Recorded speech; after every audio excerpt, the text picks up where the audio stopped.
the rhythm of change. This is the sound of redemption. This is the way that we bring it down. Down, down, down. Down, down, down. Down, down, down.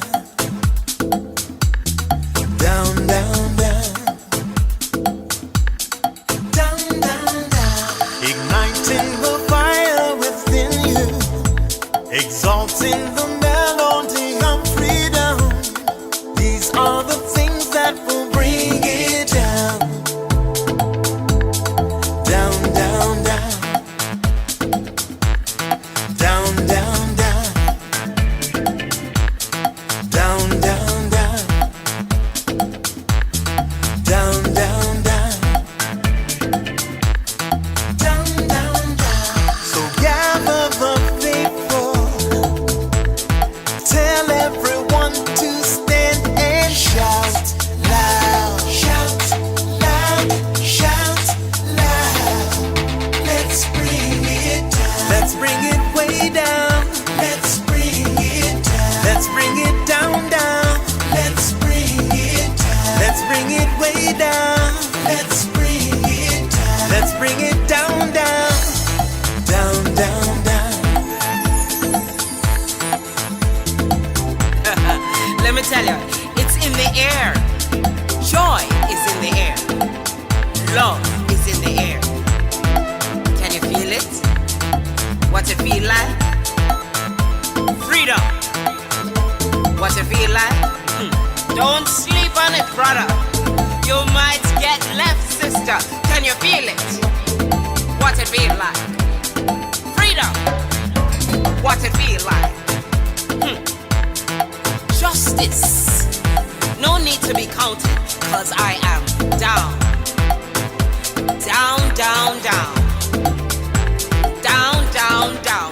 Down for the end of racism, for the end of bigotry, cause I am down. For the end of misogyny, that's right. For all the isms out there, just down, down, down. Let's bring it down. Rise up, people. No more foolishness, and let's bring it way down. Riding the river of change into the cries of contrition. This is the way that we bring it down. Down, down, down. Down, down, down. Down, down, down. Down, down, down. Down, down, down. We are the children of Eden, dancing and celebrating freedom. We are the ones that must bring it down. Down, down, down. Down, down, down. Down, down, down. Down, down, down. Down, down, down. So gather the faithful. Tell everyone to stand and shout loud. Shout loud. Shout loud. Let's bring it down. Let's bring it way down. Let's bring it down. Let's bring it down, down. Let's bring it down. Let's bring it way down. Let's bring it down. We've got to bring it down. Down. Stand up and shout. Stand up and shout. Rise together. Accountability starts now. The Eric Dawson Radio Show. Yeah. Rise up. Stand up, shouting loud. If you are not prepared to come to that table and to represent that voice, don't come. Because we don't need any more brown faces that don't want to be a brown voice. We don't need black faces that don't want to be a black voice. We don't need Muslims that don't want to be a Muslim voice. We don't need queers that don't want to be a queer voice. And if you're worried about being marginalized and stereotyped, please don't even show up. All right. Hey guys, welcome to another edition, episode, whatever you want to call it, of the Eric Dawson Show. We're getting snow today. Yeah, but the bright spot in all that snow is that it's Tuesday, Deidre Viney Day. It is Deidre Viney Day. I'm looking Yeah, forward to it. Yeah, she's such a ray of sunshine. Yes, she is. Yes, she is. Um, so a couple things before we. Oh well, you know what? Before we do this, where were you when you found out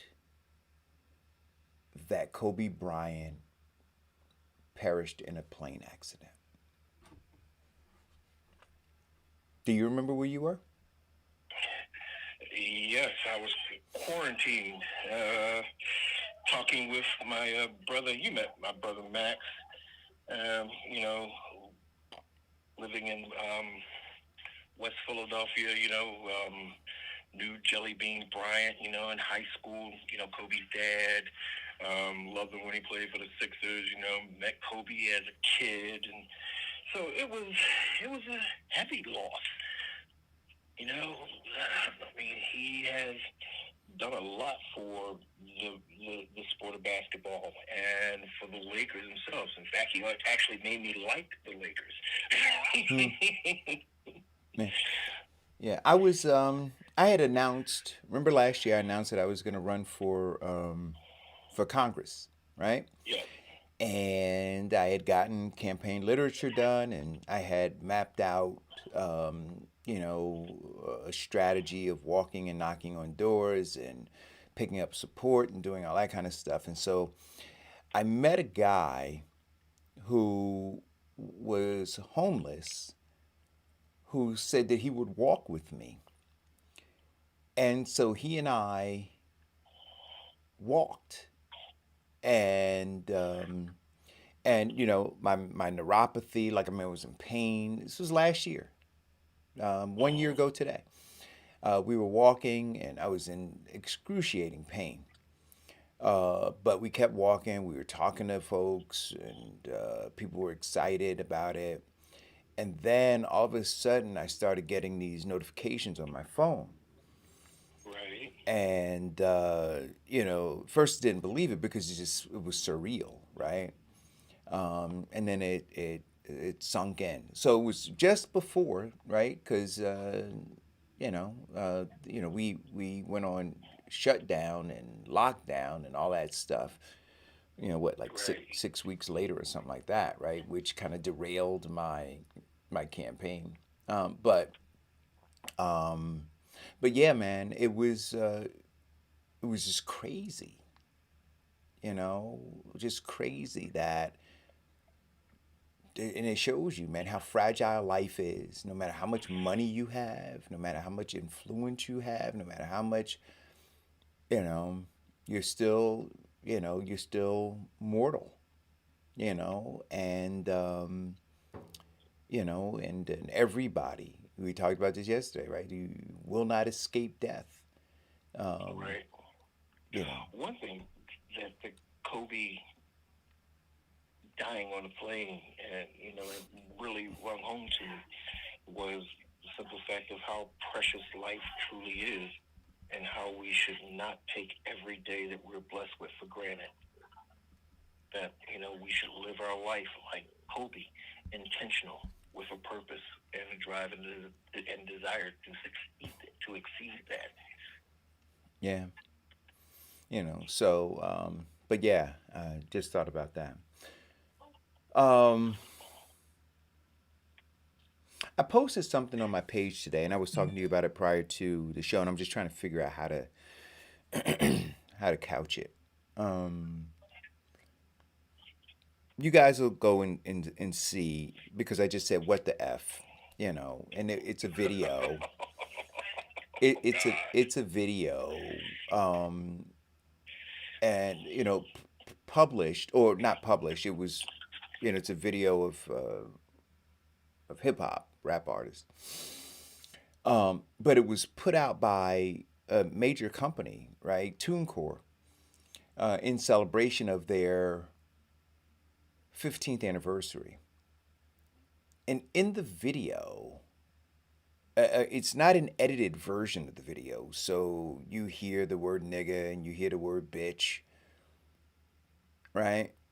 And I thought about it, Vincent, and I'm saying to myself, in the middle of what's going on right now, right?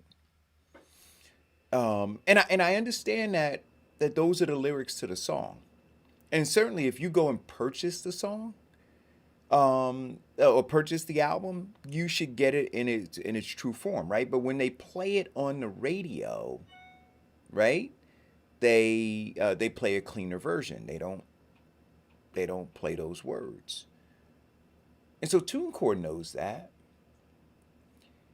and but they released it, and they released it um, in its entirety, and I just thought that it was inappropriate. Um, but they released it and it was inappropriate. And then it made me think about what Prada did. It made me think about what Crate and Barrel did. It makes me think about the insensitivity, if you want to call it that. See, I don't call it insensitivity. I just call it brazenness, right?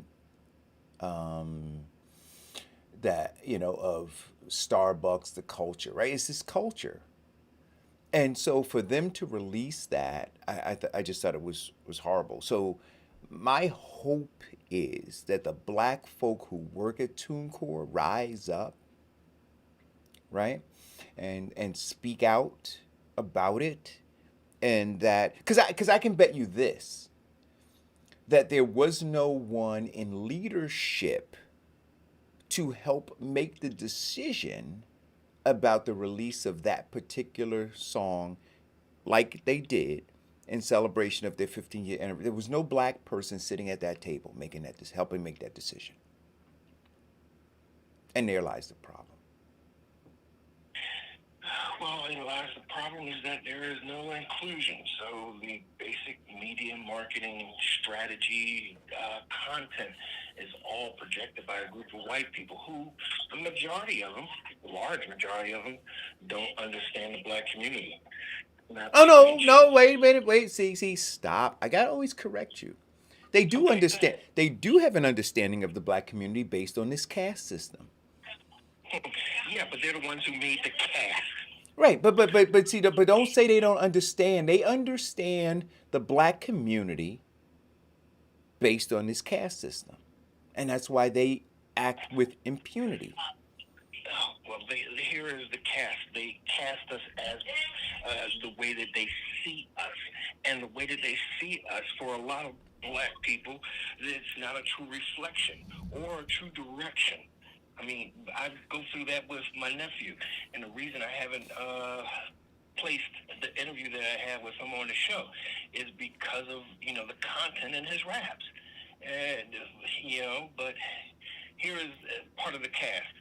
In terms of mainstream white media distribution, they have a certain cast, and he doesn't fit that. I mean, and he said, "But look, Uncle, say what you want, but doing my music, well, I call it underground, but doing his music on these, online, he's making a lot of money." And that's what they're going by. It's not about, what it says or how it depicts, but it's all about making money. Right. And that's what their casts show. That, hey, this sells. So, right, but what I'm specifically talking about is the hereditary classes by which we are relegated to based solely on our appearance, our skin color, right? So I'm talking about the folks at TuneCore being very aware of that, right? And understanding that they operate as part of the favored or the upper caste, and that they still see black people as subordinate or lower or disfavored. And because of that, right? Because of that, they operate with impunity. But anyway, we'll get back to that, and we'll continue to to talk about that. But um, I just brought Deidre Viney in to the show, so she's got a live mic now. Welcome, Deidre. Hello, Eric, Vincent. I didn't hear Diane, but hey, Diane, I know you're listening if you're not on. I lost my voice last week, Eric, and I can't even blame like being sick. I can't even blame anything other than I talk too much. There's a support group for that. We usually meet on the show. Well, you know what though? And I no, but one of the good things that came out of COVID is I had my girlfriends of 28 years. We all got into our first job out of college, and we, because of COVID, we would get together normally in the city for dinner like once a quarter, and somebody had to plan it. But when COVID happened in March, we decided to get together on Zoom every Friday at 5:30 to like 7. Mm-hmm. And one friend lives in the city, so we would always wait until she lets us hear all the thanking all the healthcare workers and essential workers. We would always like end our call at that time, like 7:10, 7:15. And then I guess life got busy right around June, and then we started to make it like every other week. And we pretty much stick to that. And so I had one friend that wanted some career advice. And, I have my own business, so I chime in when needed, but I know she's also considering owning a business. We kind of chatted with it, and we're a women of a certain age, right? You start thinking about kind of next steps. And we sat there and we kind of like all powwow and huddle together to sort of help her think through some of her next steps. And then I had some issues. I was kind of working with, wanted some advice. Another friend had some issues. So long story short, we didn't get off that Zoom call till 11 o'clock, and it started at 6. Wow. And when I woke up the next day, I couldn't talk. Well, that's okay. You lent your voice to a very good cause, right? Yeah. So today's show, I actually want to talk about ways to boost your confidence before your interview. I know as folks are out there, and I think, Eric, you and I talked about interviews ad nauseum, but I think there's not enough to be said about how you can prepare and go into the room confidently before an interview, because at the end of the day, an interview can be nerve-wracking. Some people can do it very well on the fly, answer questions, and others flounder, and they may not be able to represent their best version of themselves in an interview because they get really nervous. Mm-hmm. And so I'm kind of speaking towards both of those audiences, but more so the latter, in that there's a couple things you can do right before you walk into the door, so that can kind of help set the stage for a fantastic interview. And the number one thing is to talk to yourself in the mirror. Give yourself some affirmations. I got this job. I'm great. This job is mine. And look yourself in the mirror and confidently say those things, or whatever self-talk you need to get yourself into that right space. And that can be, you get off the elevator, because, in-person interviews are still happening. Not everything's over the phone. And so as the companies are starting to get back to sort of quote-unquote normal, they may want to interview you in person. You probably still have to wear your mask, but they might want to see you in person. Mm-hmm. And so get into, you might get out of the elevator and excuse yourself because you're going to get to the interview 15 minutes early. You're not going to be rushing and stroll in there at 2 o'clock for a 2 o'clock interview, because then you'll be frazzled. But you get there 15 minutes early so that you can use the restroom. And then in that restroom, that can be just a quick minute or two just to kind of look yourself in the mirror. You're in the right space. You look the part, but now you're going to look in the mirror and say, I got this. I'm going to ace this interview. Right. And give yourself that kind of self-talk right before you walk in. Hey, look. And then also, go ahead. No, I'm all for that. Psych yourself up. Okay. Psych yourself up, right?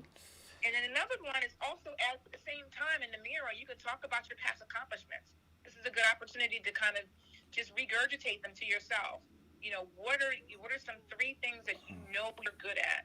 And why is this job the right opportunity for you at this stage in your career? Mm-hmm. Because what you don't want to happen is you don't want to get in there and forget something. Like, I think one of the tips that I gave when we were talking about interviews was jotting things down in bullet point form on a small index card. Right. And I've seen people do that, and I think it works well. It's not going to be your entire resume because I have your resume.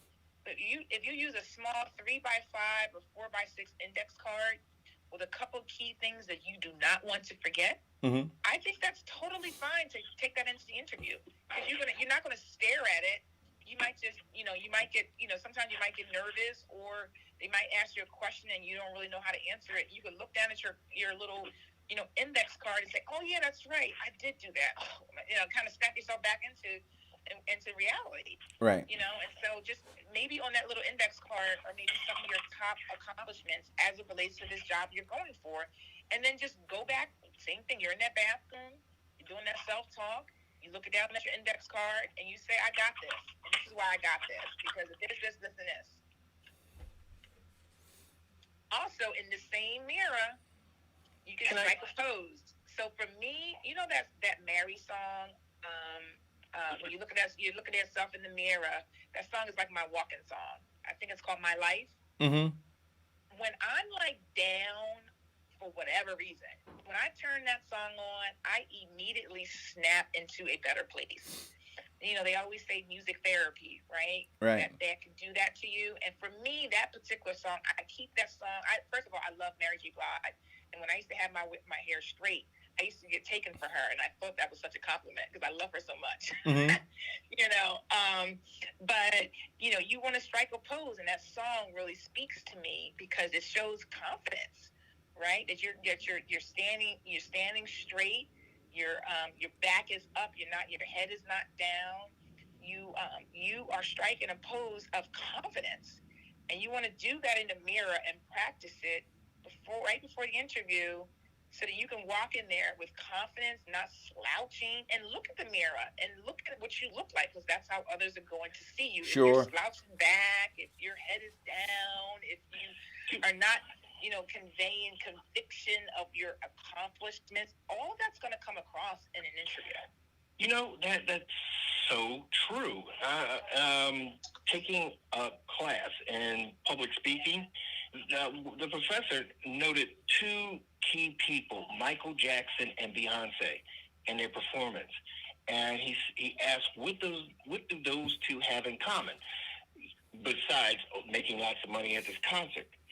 Well, the significant thing that they have in common is before they start every song, or even as soon as they step out before the audience, they do exactly what you said. They have that little confident stance where, back, shoulders back, head up straight. They look into the audience, and that reflects the confidence. And he said that studies show that confident stance, that, as he said, that superhero stance invokes not only confidence in others that you're projecting, but it puts more confidence in you. It says to everybody, I got this. Exactly. That self-talk it helps some folks just to put you in that right frame of mind, like right before you go in. And then back to sort of virtual interviews, because even with, sometimes that might be the first layer. They might do a virtual interview, and we talked about how you're going to set the stage. You're going to make sure you have the proper lighting. You're going to test your camera ahead of time. You're going to have everything there, including a glass of water. Oh my gosh. So quick story. My husband shout out to my husband. Today's his birthday. Oh yes, I saw your can I pause for a second? I meant to start with that, and I totally forgot. So I want to pause then, because I read what you wrote, and it was amazing. Because my husband's amazing. Yeah. And I can't even believe we're celebrating 19 years of marriage this year and 25 years of knowing each other. We courted for like 4 years, and then we were engaged for a year. So I added that all up. So it's doggone quarter century. So when did he marry you, when you were 15? I know. Thank you, Vincent. Your girl just got good G's. That's all. Yeah, black don't crack, sister. Black don't crack. Yeah. But yeah. So the virtual interviews, you wanna make sure that you have a glass of water, because my husband, he did. I don't remember what the topic was, but my mom was listening in. And she texted me and she said, please get your husband something to drink. He couldn't stop and be like, I'll be right back. He didn't want to yell and say, hey, Deidre, can you get me something to drink? Because you could tell, something was in his throat. And I remember I sneaked in like a cup of tea because it was sounding like it was like, almost cold like. So she said, get him a cup of tea. And I slid it in. And next thing you know, you can see on screen, this cup of tea just popped up out of nowhere. and he had this look like, thank you. So if you're doing a virtual interview, you want to not have that issue where you have to like stop and ask for a cup of water. You just want to have it right next to you, and it's totally appropriate to take a sip during the interview because we all get parched or whatever during an interview, especially if you're talking a lot. And taking a sip of water is totally fine, but have it right next to you, easy to reach, so you don't have to break anything, any distractions, and that might get you off your game if your voice gets all froggy. It gets all froggy, and you're like, "Oh my God, I'm about to like not sound good." But you know what else? A couple. You know what else? You know what? Taking a sip of water also allows you to recalibrate, right? It creates a pause if you need one, right? If you're asked a question and you need a second to think about it, right? Taking a sip of water can give you that second to really ponder your answer to the question. I've done that. I like here, even on the show, I've got, like, if you can see, I got one, two, I got three, I got three different beverages here. So like during the course of the show, I do that. Like I'll be listening to a conversation or somebody will ask me a question here on the show. And I'll take a sip, and as I'm taking a sip, I'm thinking about how I'm going to respond. And then when I'm done, I'm ready to respond. Exactly. So the good thing about a virtual interview that I love compared to an in-person interview is back to your little, 3x5 card, index cards. They can't even see the cards. You can just gaze down for a second, or people get real savvy and they'll put it like right next to their monitor. So your gaze never leaves the screen, and you put some kind of key points that you want to get across in this interview. And I've seen that done really, really effectively. So if you're the kind of person that, you just need some prompting, you can have those keywords all around your monitor and they would never, ever know because all they can see is that, you on the screen, and that as long as you're not covering up the camera, you can put it literally like on the actual monitor. You don't necessarily need to look at yourself per se, or if you want to look at yourself and you want to make sure you look at the people, then you just put them around the monitor, and have your notebook there as well because you might want to take notes. They might tell you something that's really critical. You might say, "Wow, that's something I want to like look into," and now instead of you remembering it, because I'm like a note person, I keep notes by my bedside. I keep notepads in my car. I keep notes everywhere because you can use a phone too, but something about just writing it down super quickly. I don't have to unlock my phone with a password. I'm just going to write it down real quick. I can put it in my phone later. But if you keep that notebook right next to your laptop for your virtual interview, you'll be good to go. Also, make sure you use the bathroom. That's like the worst. Sometimes I have to go into your show, Eric, and I will forget to use the bathroom. Do you know how distracting that is? I don't want to stop. I'm in a good conversation. I'm like, but I really got to go to the bathroom. Yeah. So try to make sure you do that before the interview. Yeah. You got that look on your face that says, I got to pee. I always tell my kids, even if you don't have to go, just try to go. Just try. Yeah. No, that's a great one. Another tip is focus on your gratitude, right? Sometimes, things that you're grateful for, because we got a lot to be grateful for, right? 2020 was a doozy. And we are here. We are alive. We are healthy. We have our family that's healthy. Celebrate that and mention it. You might even say something to the fact that I am so grateful that you guys called me because it's tough out there. And I recognize that the economy is not the best, and I've been looking for a job for a while, and I do feel I'm qualified, but I was super grateful that you called me, and I'm talking to you today. Be honest. Authenticity wins.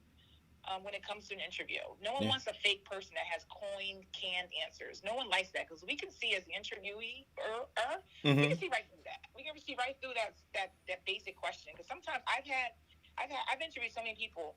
Sometimes I can so tell that the answer is quote canned because sometimes I'll be like I'll ask them the question again because I'll say, well, did you? I don't think you answered my question because they have this canned answer. They think they know what I asked, and it's not what I asked. Right. Yeah, it's like when you meet somebody, well, when you were dating and you meet somebody and he's just constantly feeding you lines. Yes, exactly. So try to have, and the gratefulness can be something completely, unrelated to work. It could be something super small. Like I was grateful to have this opportunity to be home with my children during this period of time of remote learning. But now it's time to get back to work. Just keep it 100. Yeah. Whatever that looks like, whatever your one or two pieces of gratitude is, and where you interject that in can be anywhere from at the beginning as you introduce yourself to the end or somewhere in between. You can interject some sort of level of gratitude. And then also visualization. So I like this one a lot. So visualize yourself at a successful interview. What does that look like? What kind of things do you see happening, right? And do a whole, like, close your eyes and take it from the moment you walk into the interview or you turn on the Zoom camera to acceptance of the job and actually starting the job. Like, visualize what that looks like and really think real specific down to like what you wore, what the person wore, what the room smelled like. Like I love visualization because it can really put you in that space. Like we did this exercise with my company on visualizing being on vacation because we all can't go anywhere, right? Right. And we closed our eyes and she took us to this visualization exercise and I swear I was on that beach. I felt like I could feel the ocean, wave. I could feel the breeze. Like I could just feel that drink in my hand. Like I was there because she did it in such a great way that you can do this yourself. If you don't have to necessarily have someone go through the exercise, you can visualize everything about this interview and how amazing it's going to go. Moments before the interview or days before, if you want to get yourself in that right mindset. So just think about that. I mean, I know some folks, I'm still a work in progress when it comes to meditation, but I know some folks love to also meditate, 5 minutes or so before you go into an interview, just to kind of clear your mind, focus on your breath, center yourself so that you can come across as confidently using those affirmations. Those are huge. And if you're a kind of person that loves to meditate, this is the perfect opportunity to do it, right before you go into an interview. Maybe, like I said, you go into the bathroom for a quick second, you check yourself in the mirror, you say a couple of those great things, you talk about your accomplishments, and maybe that's the time you take 2 minutes, you close your eyes, and you do a quick, meditation about what's going to happen with this interview, just to kind of clear your mind and make sure that you don't have any distractions. Same thing if you have a Zoom interview. You can do the same exact thing. You're going to get into a Zoom interview 15 minutes ahead of time. They may not let you in. You might be sitting there in the waiting room. And this is a perfect opportunity to kind of take a minute or two to do a quick meditation, just to get yourself into the right space. And then my last tip is to gain some perspective. Remember that an interview is just a conversation. I always say that you're interviewing them just as well as they're interviewing you. So don't feel like, oh my God, I have to take this job. I need to feed my family. Oh my God, they have to like me. It's a conversation. That's a human being that you're talking to that has their own problems just like you do, has their own doubts and just like you do.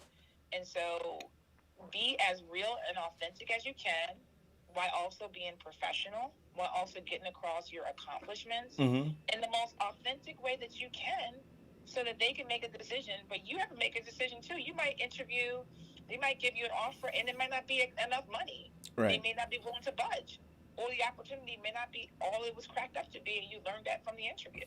So just keep in mind that you are interviewing them. And if you go at it with that mindset, I think that might calm you down to not be so nervous walking into or doing a Zoom interview. I think those are And that's and fantastic. that's and that's my TED talk for the day. I think those are fantastic. I think those are all fantastic. I mean, I mean, all of it I think was brilliant. But focusing on the fact that it is a conversation is an important part, right? That's all it is, and it's trying to determine whether or not it's a good fit both ways. You know, you with them and them with you. You know, and if you keep that perspective, I think that you know, you'll be more calm in the interview. Exactly, because nobody likes to interview someone nervous. Yeah. Like I've interviewed in a skilled interviewer doesn't open up the interview by rapid firing questions. They should give you a minute or two to kind of compose yourself, ask about the weather, ask about something completely unrelated to the job. You know, just to kind of get you calm, because we want to see the real you. Right. And if you come in all frazzled and we start rapid firing questions, we might make you feel uncomfortable, and now you're not answering the questions the way that you normally would, and now we can't see the real you, and now we might have to pass on you, even though we liked everything we thought we saw on paper.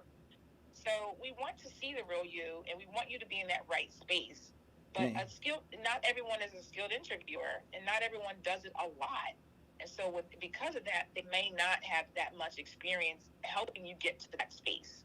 So you might have to do it for yourself. But the reality is, a lot of people right now, Deidre, are under a tremendous amount of pressure to get a job. Right? They're out of work.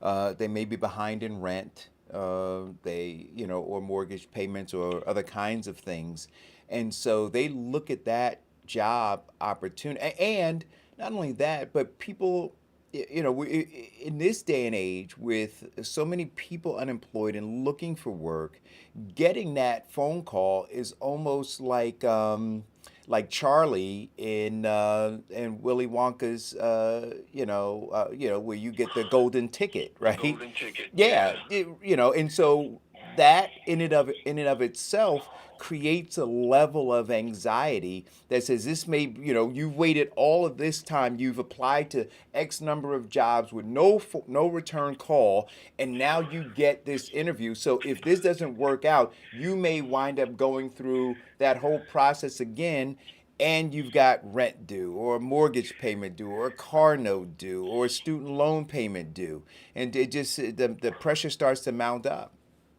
Yes, but in that self-talk, as Deidre said, the first thing you do in front of the mirror, one of the things that you should say is that of all the applicants that he or she has received, I am the one that was called. And I'm going to put my best foot forward because I really need this job. Oh no, I'm saying that she was right on target when she mentioned it. I'm simply saying that, you know, these folks. I mean, the anxiety that they're feeling is real, and you had to push them anxieties aside for performance. They have to try. They have to work on doing that, but it takes work, right? I mean, we're talking about doing it, but you know, and they should start practicing it now. Not wait until the phone call comes in, right? Like they should be working on those things now. You know, because to think that you're going to be able to snap into it without any practice when the phone call comes, you know, I think that you know, you might be, you know, I don't think that's going to happen. I think that you need to start working on those things now. Exactly. Absolutely. Absolutely. Get in the mirror now, even though you don't have a phone call. Projecting, right? Pretend you got a phone call. Visualize, right? So don't wait until you get the phone call. Visualize now. I got a phone call. What would I do? You know, how would I respond? I think that all of those, I think doing it now, practice makes perfect. Right? So. Exactly. And some people may just have it going on and don't need any of these tips, and kudos to you. but just sort of helping you, and practice makes perfect for interviews too, because you might go in and bomb one and get an opportunity again to do it, you know, a different way. And I always look at it as not necessarily bombing, but learning. Mm-hmm. Right? If you recognize you did some things, you know, at the last interview that you could have done better, then go into the next interview with that knowledge. Because we can only just improve. We're all about improvement, right? And not necessarily being, having that negative self-talk, what we did wrong. Let's use it as what we can do better the next time. And like Sure. Walt Disney did, don't take it as a failure. Take it as a tool for your success. Learning from your mistakes and improving on those mistakes. Absolutely. So that's all I have for today. So I'll talk about a couple of my jobs, and we're so busy right now, Eric. It's like insane. Wow. And I have, I was just, before I got on the call with you guys, the reason I was late is because I was on an owner's call, and we talk every Tuesday at 9:30, and they too, this is a Jersey owner's call. So I told you Express is a franchise organization. So we have 800 offices throughout the United States and Canada. We have 16 in New Jersey, and there was 8 of us on this call this morning for just New Jersey, and 1 Connecticut office. And we're all struggling to find people. Like, we all have the same problem, which is crazy. You Wow. would think that, considering the economy is doing well, and there's so many people in the street looking, we should be able to fill these jobs, and we're really having a hard time. And I think a lot of it, some echoing things that I'm hearing, is that certain folks don't have the skill set that we need. Although there are people on the street looking, they don't have what our clients are looking for, or the ones that do have what our clients are looking for, they're not ready to work right now. They're home, and they're happy on unemployment. Wow. If you're happy on unemployment, then you've got a really, really low self-esteem. Well, I've seen this game before. I've played this tune before. When the recession sort of starts to dive, and it becomes an employer's market, not a candidate's market. Like, it's a candidate's market right now, believe it or not, even with the unemployment as high as it is, because when you sit home on unemployment and you turn down jobs, or you don't even bother to look because you're good and you're making enough money on unemployment. I mean, people have other issues too. So I can't all say that that's what's happening, because kids are home, and that's a whole nother dynamic with childcare. But if you're home and you are waiting for unemployment to just kind of ride you out through into 2021, and you could be working somewhere, don't delay, because these jobs may not be plentiful in June or December. And then when your unemployment runs out, and now you're calling me, needing to find a job, and I don't have them, now what are you going to do? And that's what happened the last 2 recessions. People turn down jobs. It was making 25 an hour. Oh, I want 27. It's like they had an issue with it, right? And so I just encourage you to look at unemployment as a savings account, because that's exactly what it is. It is only there when you need it. It is not there to be a complete lifeline. It is there when you need it as that lifeline. It runs out. It's there. It saves it there. It's never gone anywhere. And so if you're qualified for these jobs that I'm going to talk about today, and Diane and I have been doing this thing on Friday, because she digs a lot deeper into each of these jobs. I have 30 openings right now. Wow. Doesn't make any sense. And I'm only one office. And like I said, I was on a call this morning with other owners in Parsippany. That owner, he owns 5 offices, and all 5 are busy. I have an office down in Edison. She's super busy. I have an office in Avenel. They're very busy. I have an office in Somerset. So these are all northern Jersey locations. If you live in South Jersey, they're busy down there too. But I'd like to say is that definitely consider working with a staffing firm. We can get your foot in the door a whole lot faster than you doing it by yourself if you're frustrated. And then if you do have the skill set that we're looking for, please don't sit home and just collect unemployment and then look up, and when unemployment is done, you're scrounging to find a job. Don't do that to yourself. Right, because you have to think for tomorrow rather than thinking for what you're doing today. And today is not promised to anyone. There could be something that they would want to do with the unemployment increase or bonuses that can end overnight. And, that puts you in a very needy and desperate situation. So if you're out there and you're just holding on because you're getting unemployment and it does a little bit better than what you did and you don't have to work, then you're just thinking for today. Exactly.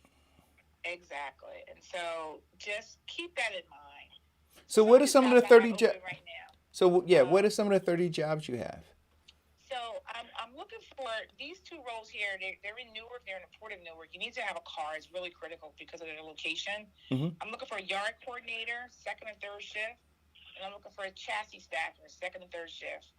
So that's someone that is chassis stacker is a forklift driver. It's a fancy title for a forklift driver. Is what the chassis is picking up those big giant containers and moving them in the yard. Mm-hmm. So I have two openings for those two in particular. I'm still looking for a forklift preventative maintenance tech. So that's a handy person who's going to fix forklifts. I have three openings for an industrial maintenance mechanic. Most of these jobs are in Newark, believe it or not. I don't know what's happening in Newark. Newark's very busy. I have an office manager / bookkeeper. That job's actually in Hoboken. You need to have experience with QuickBooks. If you are out there and you have experience with QuickBooks, office manager, that role they're really open for the pay. I want to talk to you. I have three logistics customer service roles.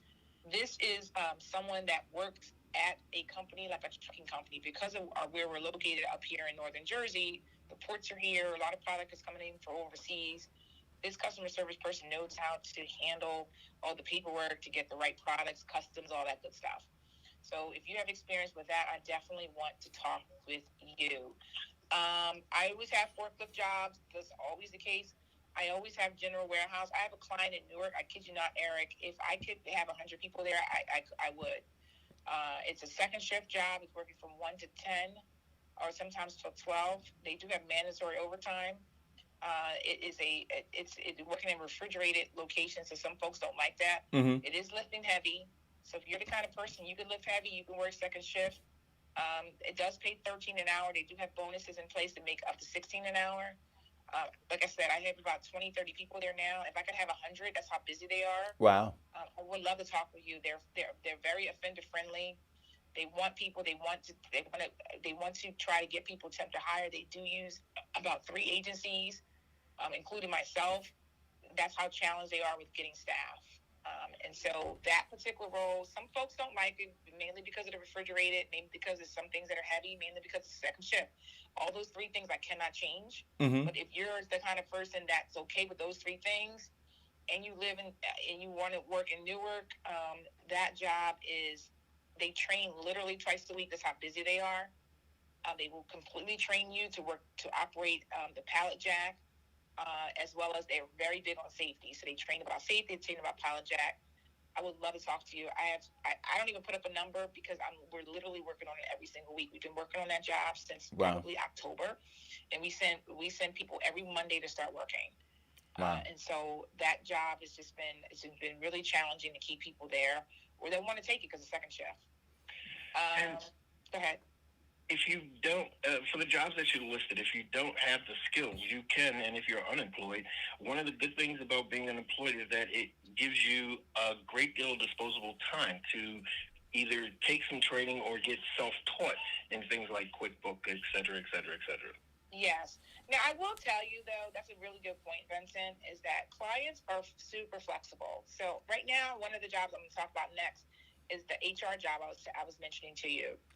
Now, this particular HR job is in Jersey City. She wants someone that has experience with ADP workforce. Apparently, that's not super popular or common for an HR person to do that. Sometimes they have a whole payroll department, and the HR person does just recruiting or whatever. And so if you're an HR person and you do not know ADP workforce, it sounds like it shouldn't be a challenge in the application to learn. I'm going to talk to the client about possibly training this person on it. It's a 9-month contract position. It's right in Jersey City. If you drive, it's great. They have a parking lot on site. If you don't, it's very close to the bus. It's a great opportunity. Even though it's a contract role, you never know where it might land because they're such a big organization. They might be able to have a full-time opening for you when your time expires. Like, I would love to fill this role. I've been having a really hard time. It's been up since Thursday of last week, and I'm really having a hard time finding someone. I also need another bookkeeper. That one is in Jersey City as well. That one you need QuickBooks experience. That's working for a real estate company. The other one was real estate as well. So you need to be able, if you know how to manage the books of multiple properties. I love to talk to you. The QuickBooks one there is a deal breaker. You do need to have QuickBooks. Now, if you have to have the recent version of QuickBooks, I would say no.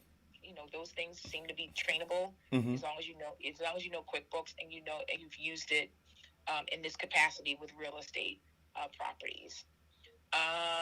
Let's see. And I talked about these professional roles. So I'm connected with an organization that is literally giving me tons of jobs, left, right, and center. I can't even keep up. He gave me 3 jobs yesterday. I haven't even had a chance to put up on the board yet.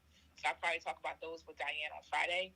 But I'm looking for a regulatory compliance auditor. I think I mentioned that to you guys before. Mm-hmm. They have 8 openings, so that's why I'm keep mentioning it. It's a work from home role. You can live anywhere in the country. I have an IT auditor role. That one is you have to be domiciled up here near Jersey City because you will need to go in 2 days a week in Jersey City. These are the ones I just got. I have a business analyst / project manager.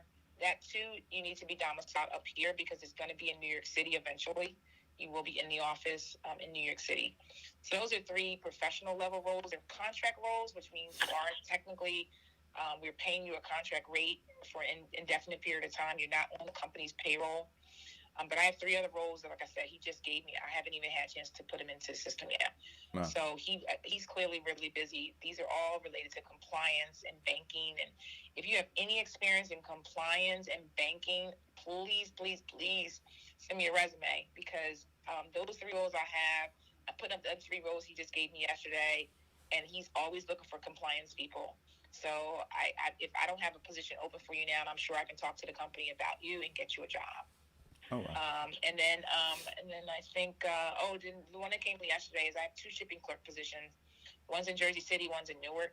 Now, a shipping clerk is a desk job. You're working on the computer. You're doing shipping things out via UPS or FedEx, or if you have your own carrier. But in this particular instance, they're looking for someone that has UPS experience, so you at least know how to work and maneuver the UPS software. You need to be able to lift heavy because some things may not that you're shipping out. You need to get it ready for UPS to pick up. So I won't say you're loading and unloading trucks all day, but if they have something big that you need to pick up and get it ready for UPS, you need to be available to do that. And then also, I forgot about this one. This is actually in downtown Newark. So this is a light job, too, for ladies out there that might be open for work. It's a pick and pack job. It is a refrigerated warehouse. You need to be comfortable working in a refrigerated warehouse. I have a couple openings for that, so I would love to talk to you. So as you can see, the theme of my jobs are Newark. I have a lot of jobs in Newark. I have quite a few professional positions that I'm having a really hard time filling those. And they pay extremely well. We're talking $40, $50, $60 an hour, some of these positions. And then I have quite a few very skilled positions. If you are a handy person for maintenance mechanic, I'm looking for you heavily. And then lastly, if you are just need a job and you can lift heavy and you can work second shift and you're trainable, I can get you working. You can start this training program with this client of ours this coming Monday. So we are all conducting virtual interviews right now. Our office is in Jersey City, so you will eventually have to come down here for appointment only, just to sign some paperwork. Some positions do require drug testing and background checks, but we'll let you know what those rules are at that particular time. And so that might be a reason you might need to come down here to do a drug test, sign our paperwork, maybe pick up. We do have a free debit card that we give to everybody if you don't have your own bank account. So we're trying to make the barriers low to get you working. That one client that I can't get enough people there. He even gives you your work boots. Wow. That we're able to take the money out of your first check. If you don't have the $35 for the steel toe boots, as long as you go to work the very first day, that's enough to take out $35. And we send $35 to the company. They give you your work boots, so you don't need to be a barrier to not going to work. Wow. Yeah. So, Go ahead, Vincent. Vincent? I'm sorry, Deidre, could you please tell us where they can find you and how they can look at your website, where they can look up the positions you have? Yeah, so you want to go to Express Pros, that's EXPRESSPROS.com/Jersey City.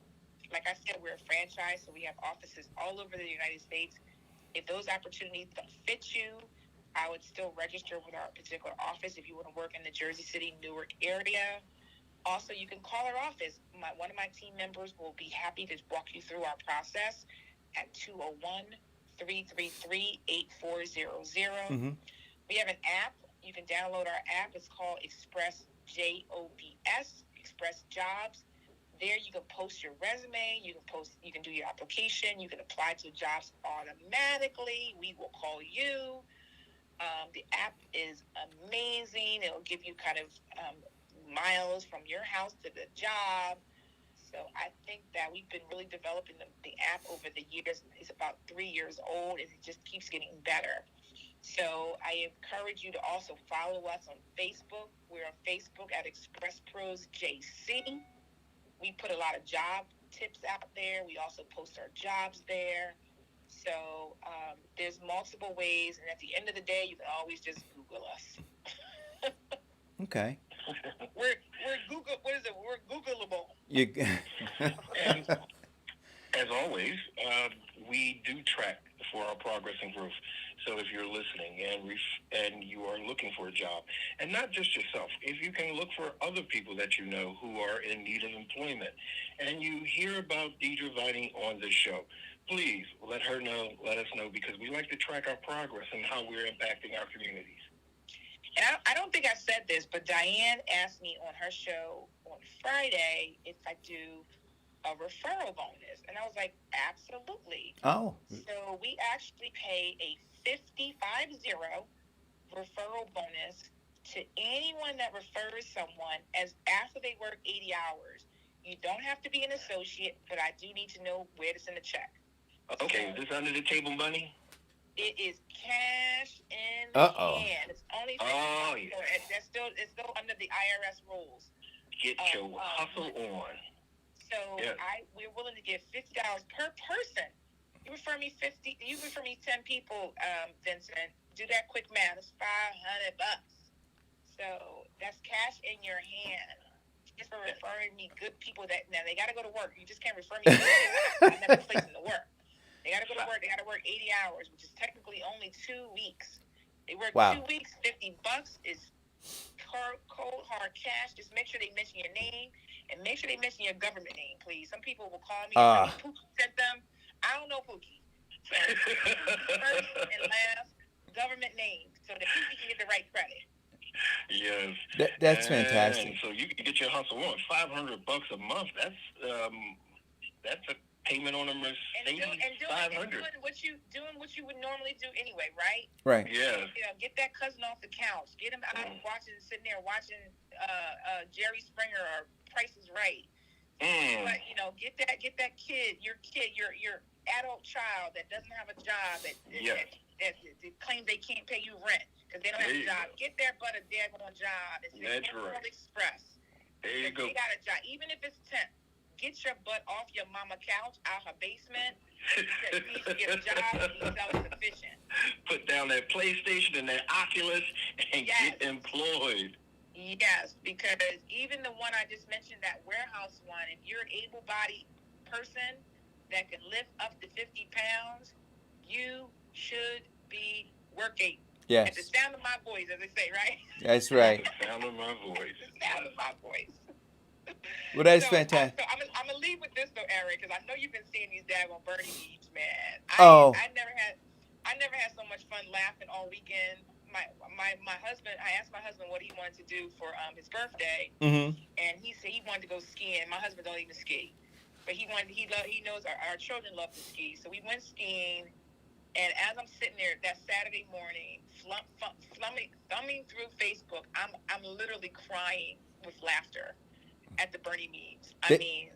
Very creative, right? And then I love the story that he made a sweatshirt and donated all this money. And I think it's just going to keep going. I just saw the Bernie socks. Somebody's selling Bernie socks. I don't know if they're making that go towards the Meals on Wheels Mm-hmm. in Vermont, or they just pocketing the money. But this can be a movement, a Bernie meme movement. Yeah. I'm having a great time with it. I think we need laughter in our. The inauguration was last week. I wore my pearls. I saw my sister up there. I can now, tell my daughter you can be anything you want to be, including the vice president or president of the United States. We saw that wonderful Amanda Gorman in her speech. My Jack and Jill chapter is doing Heritage Month next month. And I initially had my daughter choose Sheila Johnson, who I love her story too. But now I scratched them all. Wow. My daughter is going to be Amanda Gorman. She's going to tell the other kids about her. And the poem was a little long for a 10-year-old to recite. Uh-huh. But I'm going to have her pick out a piece of her poem, and I'm going to have her recite it to the Jack and Jill children, because it was such a wonderful, wonderful week last week. And the Bernie meme is just literally like icing on the cake. Yeah. Fantastic cake. Yeah. Good stuff. Good stuff. So where'd you guys go skiing? We actually went to Mountain Creek. Oh, yeah. That's my first time. Mm-hmm. You been Nice and over there? close. No, I have a friend. He's been trying to get me to go skiing since I've known him, and I've known Greg for over close to 24 years now. He's a ski instructor, or used to be, up in Killington, and no, I won't go. I don't ski, Eric. I'll be honest with you. I used to ski, and then I had a conference for Express in Utah. Mm-hmm. Salt Lake City. We skied one day in Salt Lake City, which was the slope of the Olympics, which was fantastic. And then the second day, we got a recommendation from the concierge, and we went to another part of town, and we went skiing. And when I tell you I fell down the mountain, I fell down the mountain. Yeah, see, I have no when interest in doing that. When I finally made it to the bottom, and it took a daggone maybe 2 hours to get to the bottom, I was limping. My knee swelled up. I went to the doctor when I came back to Jersey, and I tore. Yep. Very small tear, but enough that it annoyed me for almost a year. I was in physical therapy. My meniscus. Am I saying that right? Meniscus. Uh-huh. Meniscus. Yeah. That. Yep, that thing. So because of that, it took me a year, and I can't even say I love skiing. So that's why I'm not sweating it. Mm-hmm. But I appreciate that both my children, my son snowboards, my daughter skis. Yeah. And this place, Mountain Creek, was so awesome. I need to be getting some paid by this commercial, because the room that we had, it faced the slope, the bunny slope, which was fine for my daughter. My son could have probably went to the bigger one, but he hung out. I told him he had to stay with his sister. Mm-hmm. We could watch them ski. That's how close we were. Wow. And we had a great view from our balcony. Wow. So I was chilling, drinking my hot cocoa, watching them ski, and I had to be out in the cold. Now, see, if I was exposed to it younger, I might have done it, right? But when I met Greg, I mean, he's an avid skier. He travels all over the world skiing. When I met him, I already had 2 kids, right? Had a career, and I told him exactly that. I said, I don't want to fall and hurt myself, right? Or kill myself. So I had other things that I was focused on. But I do enjoy watching people ski. Now, he got me up there one year in Killington, and I went tubing, right? It was at the end of the season, and they allow people at the bottom of the hill to go tubing. Now, I'll do that because I can lay down on my belly, right? I don't have to fall far and just kind of go down the hill. So I did that, and I was fine with that. Well, I will tell you, for New Year's Eve, we went to Camp Gall, which is in Wawa, Uh-huh. which is like 30 minutes from my house. I didn't even know about this place. And because of COVID, you got to sign up for everything online, right? Mm-hmm. Don't just show up and you're going to get anything, because everything's sold out. So and the good thing about that particular Camp Gall is that they won't release their stuff until a week before.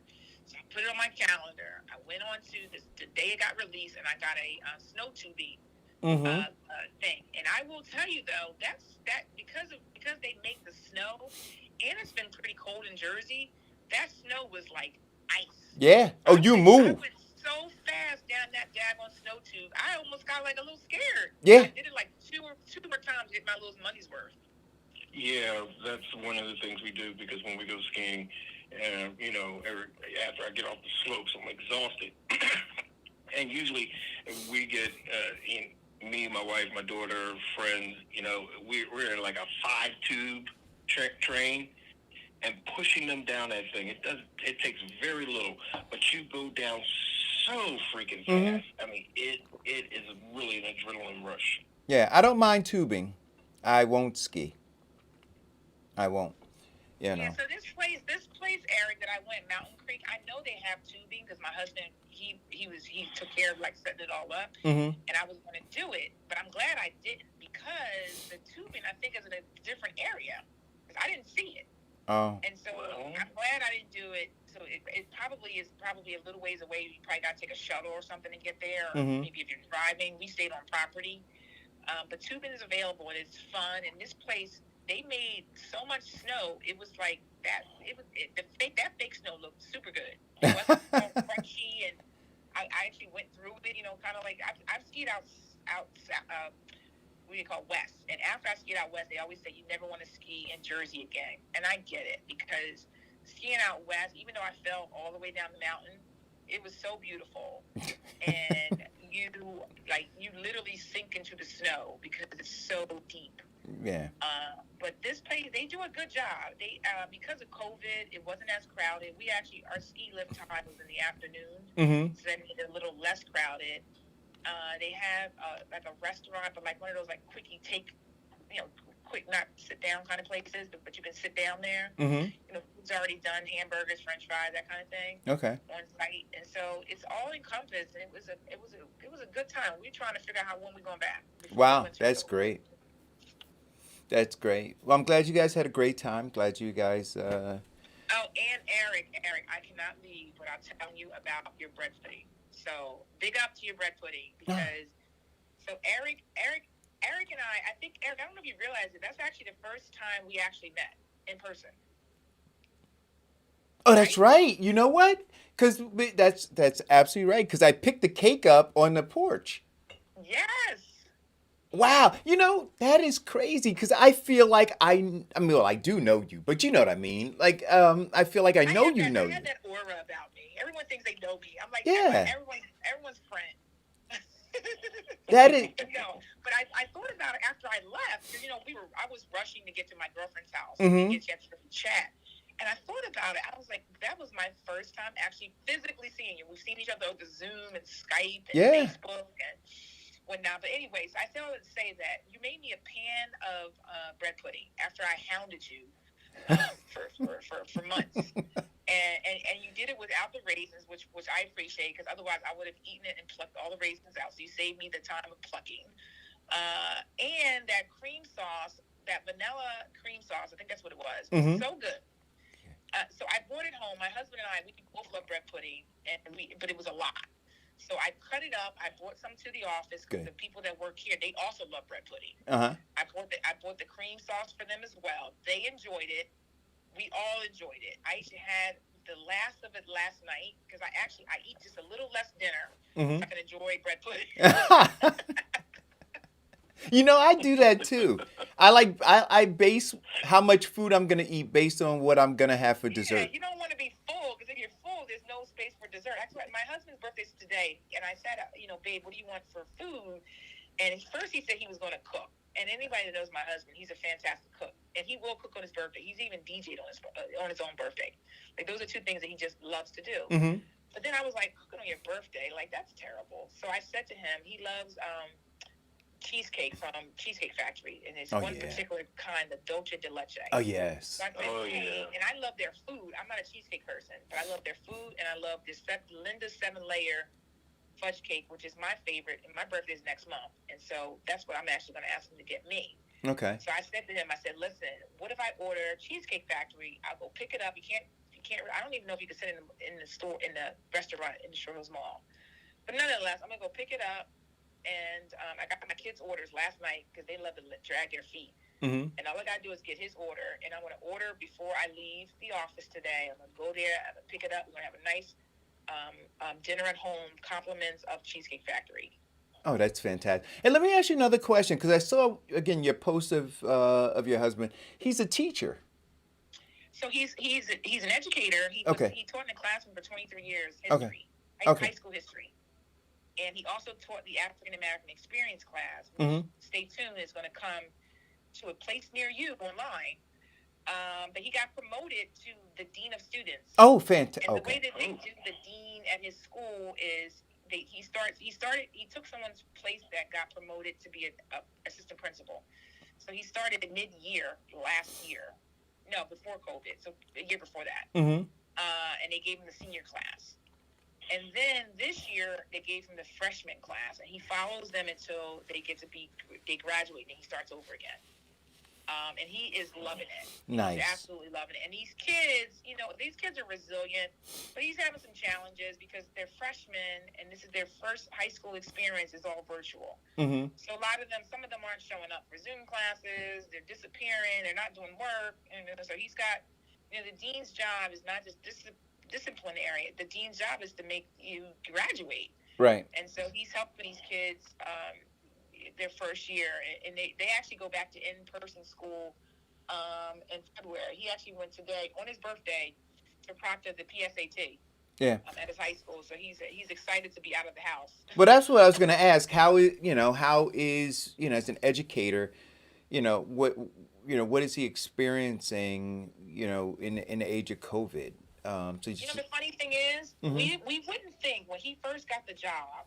I think it was eye-opening that all the things that he has to deal with discipline. Just think about how some kids that are bad, they sell drugs in school. You get busted, the dean gets called in, right? And so when we're virtual, I said to him, I said, "Oh, babe, you might not have that much to do from a discipline standpoint, because what could you possibly do bad at home?" Well, guess what? These kids have stepped it up a notch. They found a way to Zoom bomb, porno on their Zoom class.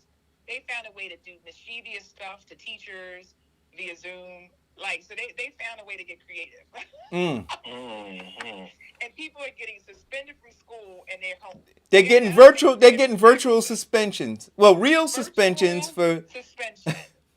Wow. So these are freshmen. Remember, he only deals with freshmen. So these are freshman kids already cutting up at their first high school experience virtually, and they're still making a way for him to be stressed out and dealing with I hear him on the phone sometimes. I don't get home just 5, 6, 7 o'clock sometimes, and I hear him on the phone with parents because they can't get a hold of the kid because the kid's not showing up to class. And he's trying to, and he's leaving the parent messages and they're not calling back. Wow. So he's got, and Piscataway High School is a big school. So Mm-hmm.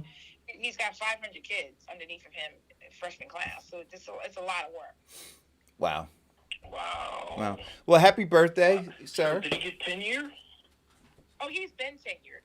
Oh, that's impressive. Yeah, years. I think you're tenured. I think you can get tenured in New Jersey the first 2-3 years. That's great. And even though he's an administrator, he's still tenured. Good. Because, one of the big things in talking to a lot of professors and college educators is that, they some of these universities are not big on giving African Americans tenure because that implies ownership of the actual institution. So that's great. He is really. Now you're talking about the university is very different than lower grades. Yeah. They have a bunch of different requirements, and I can't even speak towards that. But I know there's experts in the field that know how tenure works on the university level, but it's very, very different. Yeah, very difficult. Yeah. But I have a couple friends that are tenured professors Mm-hmm.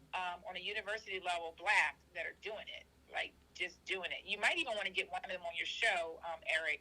I have my one friend Valerie. She's actually writing the curriculum for Rutgers speech pathology at the graduate level because Rutgers Newark doesn't have it. She is a PhD speech pathologist, and she's writing the curriculum, which also involves getting it approved by Trenton. And then she has to hire professors. And then, you know what I mean? Right. Literally, she built the whole curriculum. She's Oh, dope. wow. She's doing it in Jersey, in Newark. She's a sister. Wow. Yeah, I'd love to talk to her. By the way, I love your Bernie memes. especially the birth of man. Listen, Vincent, they keep coming. Now people are, my friends are texting them to me. So stay tuned. The one that took the cake was my husband does a big barbecue. It started 20 years ago, before we were even married. The very first one was in Lincoln Park in Jersey City. And if you know anything about any public park, you can't just show up and expect to bring people there. You got to get there early. You got to stake out your little corner, and you can't leave. So we came from humble beginnings of his fish fry. He had an apartment right across the street from Lincoln Park. His sister used to get out there at 6 a.m. and sleep on the bench as a way to secure the spot. Wow. And then fast forward, now we got a nice big backyard, and he's in a fraternity, so he'll have his frat brothers come. I'll have all my girlfriends come. The frat brothers all bring something to drink. All of my sister friends bring a side dish, and it has truly become friends and family, because now everyone has kids, and then they tear my basement up with the game. My son started his first lemonade stand there when he was like 7. Now my daughter's doing it. Now they added cookies and wow. And then they making Uptowns lemonade and iced tea. So my daughter sold popcorn, and not just popcorn, flavored popcorn. Wow. My mom got her a popcorn machine for Christmas 1 year, and I wanted to choke her for getting that for us, because I'm like, what are we gonna use this for? But we used it. And the kids loved it. And so it has really become a family affair. And so when someone sent me the picture with Bernie in my backyard amongst all these people, I could not help but holler. Wow. And so I sent her a picture of my husband and his frat brothers that I must have taken, because it was sitting in my phone, and I posted on Facebook. And I told her to work her magic. So Bernie might be showing up in that picture later on today. So look out for that on Facebook, because my husband will get a kick out of that, because all his frat brothers, they always show up and they show out. And it'll be like 50 of them, throwing up their yo sign. And I'm gonna have Bernie right there among them. Nice. What fraternity is he in? He's a Kappa. Ooh, my brother-in-law, my cousin, my uncle. Yeah. So I can't wait I don't have those kind of talents just yet. Mm-hmm. How to Photoshop Bernie into that picture. But shout out to my friend Nicole, who's going to have her friend do it later today, who's a professional photographer who has a better skill than I do, or she does. Yeah. I sent it to her this morning. I wake up at the crack of dawn. I can't stand it, but I sent it to her at like 4 a.m. So when I crafted my message to my husband, and I said, "Work your magic, girl. Send it to your friend and get back to me." Oh yeah, I sent you the meme with Bernie, the knitted Bernie, which is a big seller right now. Yeah, so apparently I heard that she's selling the kit to do that yourself for $5. So people are about to get paid. Hey. I gotta figure out how I can get in on this instead of just posting it. How I can get a business. Deidre, between you, maybe I make Bernie ties or. Between you and your kids, isn't there enough hustle going on in your house? Listen. Never enough money coming in. I do a vision board party. Serious tip though. I do a vision board party. I started it 3 years ago, and I got coached by 2 people that do vision boards professionally, and I added my Deidre spin on it. The last 2 years, I've done it at my house. I don't have a big house. I made, I think, maximum 20 people. And I sold out, because I just make them pay a little bit for my supplies and the food, right? Mm-hmm. Like $20, right? This year, it's virtual. We can't get together. So I said, the sky's the limit. I wasn't sure how many people are going to show up. I have 74 registered people. Wow. 5 of them came to my house and made a kit. The same kind of thing I do when you're here at my house. Mm-hmm. I got all the same supplies. I laid it across my dining room table. 35 of them showed up with their masks on. They made their kit. They went home, and they're all going to show up on my Zoom on Saturday at 1:00. I'm super excited about it, because I didn't know it was going to turn out to be this wonderful event. And I also, talking about stepping it up a notch, is I also buy these intention bracelets. I bought the kit 2 years ago, and now I can make it myself. And so all my friends, they came over. They also made their intention bracelet. And so my intention bracelet I've been wearing all year. Last year, it says wealth. Because I'm about building generational wealth for my children and my children's children. But I made it. I'm super anal when I make the bracelets. And when I made it for my one friend, hers said build, BUILD. Mm-hmm. And for some reason, when I made the bracelet, the L and the D were too far apart according to my standards. So I did another one for her with build. Excuse me. And I put it on, and I realized now I have build wealth, and that's my bracelet. And that's what I'm wearing this year. There you go. Fantastic. I love it.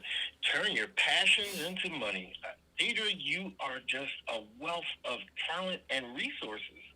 Yes, and so you know what? I might be taking my vision board on the road because my one of my friends is a life coach, and she's looking to do something, and she likes what I do with my vision board because it's not just about sitting in a room and throwing things on paper. Mm-hmm. We go with intention. Like I said, I was coached by two people that do it professionally. And so I added my own little spin to it. So we might be taking the show on the road. So more details will follow. I texted this morning because I've been on Clubhouse getting all kinds of great ideas. Oh, Clubhouse is amazing, isn't it? And one of the ideas they gave me was kind of what her and I had been talking about. She's awesome too. Rochelle is awesome. She has a EDD from Harvard. She's just dope. She's looking to do her thing. I'm looking to partner with her. We're looking to join forces, as they say, Wonder Twins activate. We're looking to do Wonder Twins activate, and I do the vision boarding, and she does the coaching, and we make it happen. And because we can't do it in person, obviously that would be optimal because women love the chitty-chatty amongst each other and drink some wine. Mm-hmm. We can still accomplish some of the same things virtually until we're able to get together.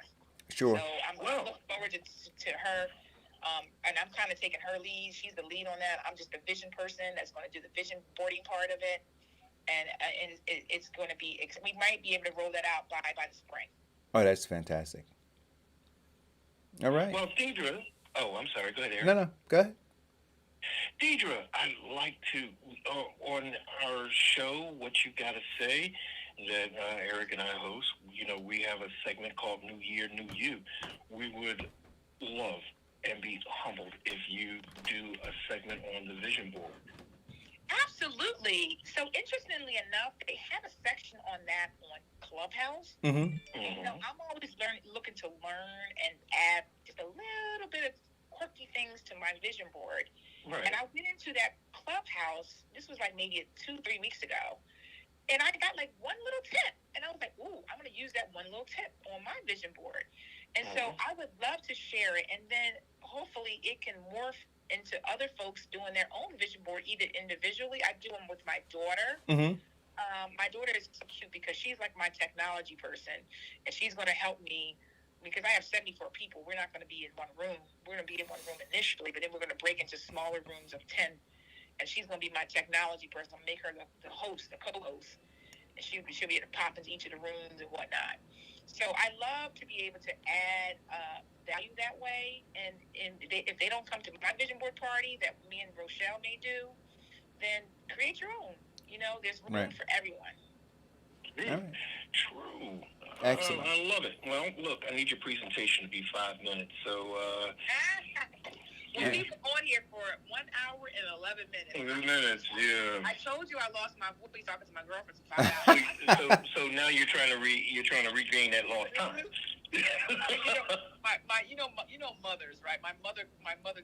I text my mom and tell me I can't call her because if I don't call her once a week, she gets upset. So I text her like, "Hey, Mom, I lost my voice. Like, I'm gonna try to just keep it. I'm not gonna call you in a week because this has happened a couple of times, so I know what to do." But she always gives her a little tip, and I'm like, "Oh yeah, I forgot about the scarf around your neck. Oh yeah, okay, let me do that." All right. Okay. Well, all right. Wow. I mean, you can really unpack a lot in an hour and 10 minutes. Yes, Well, sir. So I got jobs to fill, guys. So I gotta get up. all right. Deidre. Go fill them. Express Go. Pro, everybody. I will put my information in the chat. Yes, please. I'll put the link to our website. I'll put our phone number. It'll all be in the chat, and so it'll be there at your leisure. Reach out to us. Get that cousin off your couch. Get that son, that daughter. And put that $50 in your pocket. And put $50 in your pocket. City ones, everybody. That's it. Who's in the $50 bill? Oh, that would be great. Grant. That's right. Okay. All right. So whatever. You get a grant in your pocket. Yes, get a grant in your pocket. All right. I'll talk to you guys next week. Thank you so much, Deidre. Stay safe. Bye-bye. So, it's a perfect segue. Who's on the $50 bill? Did you see that Biden is moving forward, they said, with putting Harriet Tubman on the $20 bill? Yes. What are your Yes. thoughts? I'm gonna let you go first. What are your thoughts? Well, I think any exposure to the black experience or giving people more exposure to the black experience is always a good thing. Especially Harriet Tubman has been a solid, leader. I mean, 3 jobs, retired in New York. I mean, queen or the Underground Railroad, but also a United States Army scout and working in ending the Civil War. I mean, a phenomenal woman, and I mean, just thinking of, and they don't even mention all of the things that she's done, but I mean, she is just knowing some of the things that she's done is very empowering, and yeah, give her due. So her due is $20 bill. That's her due. Okay. Wait a so minute. you wanna See, put see, you I wanna always put her on gotta a check $1 you. bill? See, Vincent, you come down the lane with a George Gervin finger roll. So you want to put her on $1 million bill? I mean, No. I didn't say that, but you said give her due, right? And Okay. so I'm asking you, just like Mitch McConnell said about Obama, black people got your reparations because you got a black president. So now, are And you he still gets suggesting? reelected. Are you suggesting that that is her due? I'm not Okay. suggesting that Okay. that is her due in Okay. its entirety. Okay. Because her contributions cannot be Got it. paid. That all I'm doing is Okay. I'm just trying to understand language. That's all. Okay. So I didn't, I want to make sure that people don't misinterpret what you mean, right? Because to limit it to a $20 bill, right? That her due is limited to that. That's all. Call or go. Okay. Well, Wait, I'm sorry. and here we go. So the way Diana proposed the question, right? Like, is this something important? And it's not, right? And nothing against Ms. Tubman at all. But we're popular right now, we black folks in Washington, and so it's actually Black History Month in January. Maybe they're going to change it, Eric. Maybe they're going to change it, right, and give us January, the beginning of the year, so that I don't know what they're expecting, but it's like our month, and so I just think that we should be expecting more. I think Harriet Tubman would want us to expect more. Yeah, no. I'm not saying that we shouldn't expect more, which is why I wanted to, have that. Yeah, clarify the thing with. So yes, we should expect more. But is there anything wrong, inherently wrong, with taking this and still expecting more? Nothing. In my No, I was asking Jody. Oh, okay. Jody? Ask that question. Say that question again. So I understand that I want it all. Like, and you saw Pretty Woman, right? When Richard Gere said, well, what do you want? She said, I want the dream. Like, I'll give it all to me, right? So I want it all. But if right now, right, we can get this without forfeiting having it all. So nobody's saying, well, we're going to give you this, but don't ask for anything else. Should we take this and say, we'll take that, but we still want more? Is there anything wrong with that? I don't want to say that there's something wrong with that. Mm-hmm. I would say that something tangible should have come first. Sometimes I feel like they're throwing biscuits. So today, and I looked it up so that I could talk intellectually, I guess, or coherently about it. So today, Biden is at 2:00 doing another, and they're becoming like, I don't know, whatever. Like Lay's potato chips, you just can't have one. Yeah, it's weird, right? So he's doing another executive order, and this one is for equity. Equity, criminal justice. All right, so one of the mandates will be that the Department of Housing and Urban Development promote equitable housing policy. See, to me, that's bullshit. And why are you doing it in an executive order as opposed to legislation? Policy is the only thing that will change the circumstance of Black people in this country. Policy, legitimate policy, written, voted on, passed in the House and the Senate, and moved into law. Those executive orders now are becoming like, passe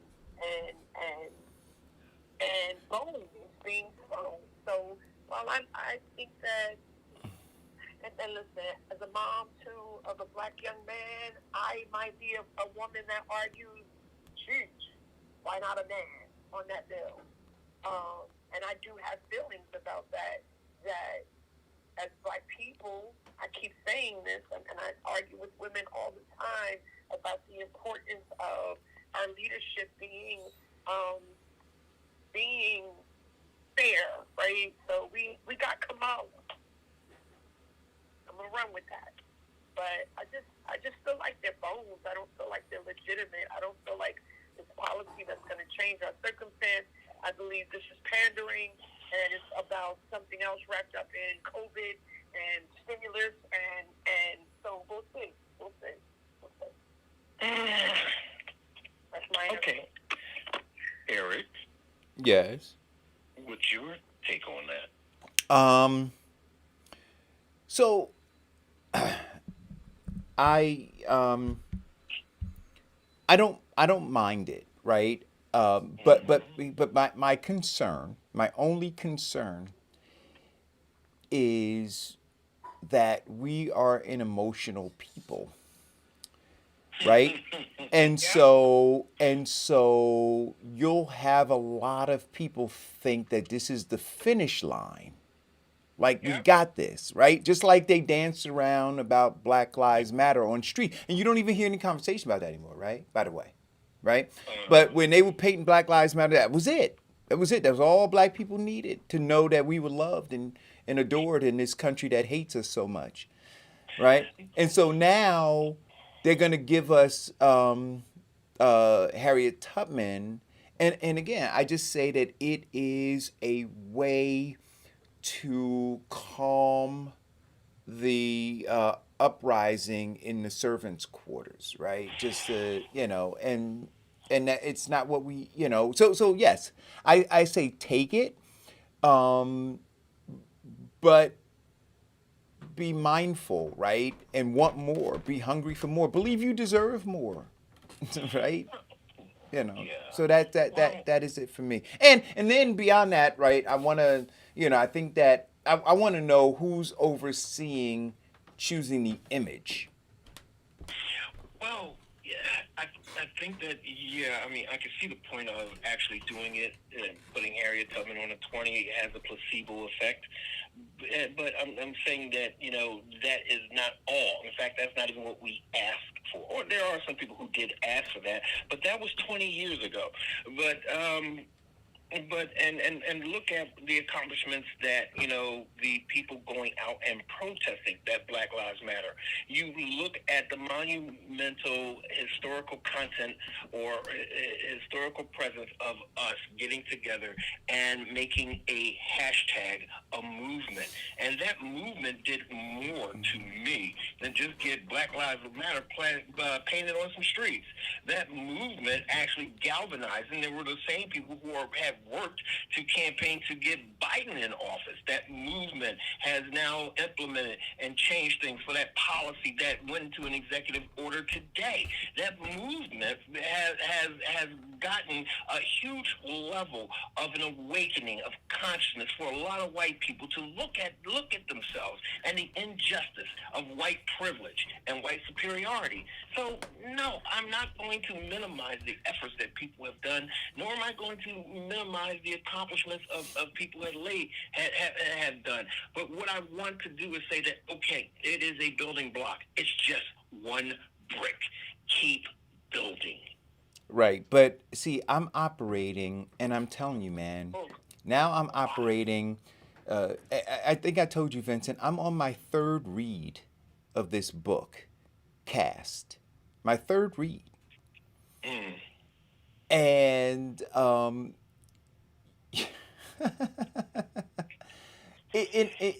in understanding and embracing it, and I know Diane is going to say, don't talk about it. Don't talk about it, Eric. Don't Right. Don't talk about it. Don't talk about it. You're gonna be like a spoiler alert. Yeah, but It's still sitting on my bed. I haven't even started, but I see you. I'm on.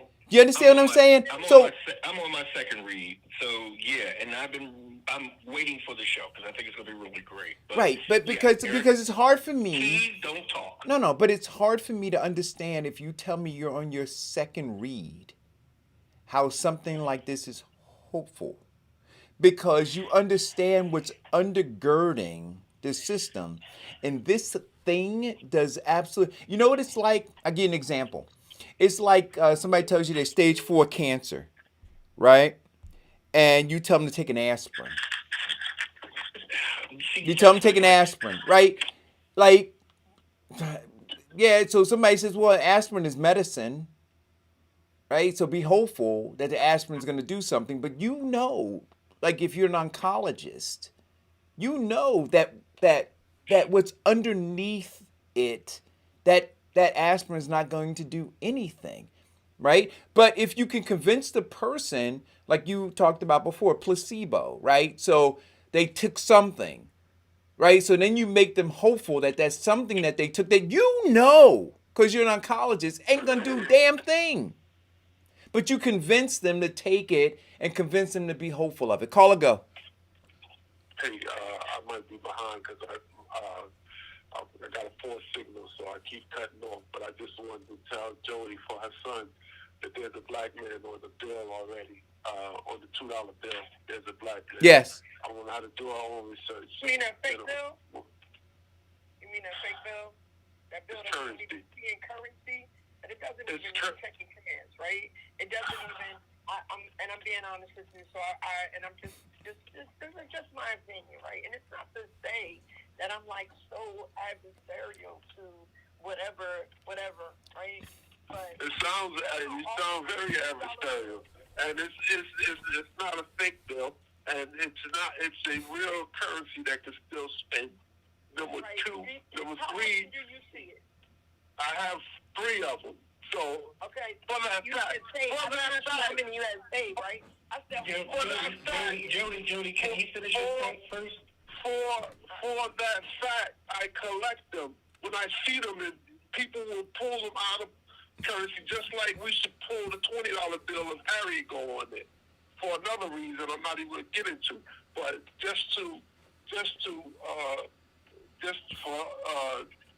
add to your statement that, because Harry, then you would, for your son's sake, you would like to see a black man on the bill. That's all I just wanted to add. That's all. I got it. Listen, I'm not. And you do sound adversary. And I appreciate you giving me that information because I forgot, right? Okay. I forgot. Okay. I'm going to get back out here. All right. But I like to say it again. Now, I'm not the type of person who's going to sit up there and say that the glass is half empty. And I'm saying again that this is just a brick in the wall. We still have to build the wall. Yeah. I'm not saying so that every week I'm going to ask you this one question, Vincent. Why they still haven't put in either of those bills we discussed last week on the floor yet? Well, because this is the Eric Olson show. So Eric does the content. No. She's saying what? Are you asking about Eric? No, Oh, she's. see, you're breaking up. I thought you said put it on the format.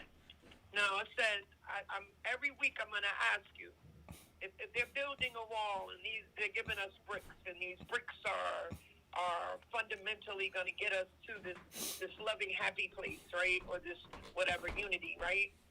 Tell me again this week, why haven't they put either of those bills I discussed with you last week on the floor as of yet?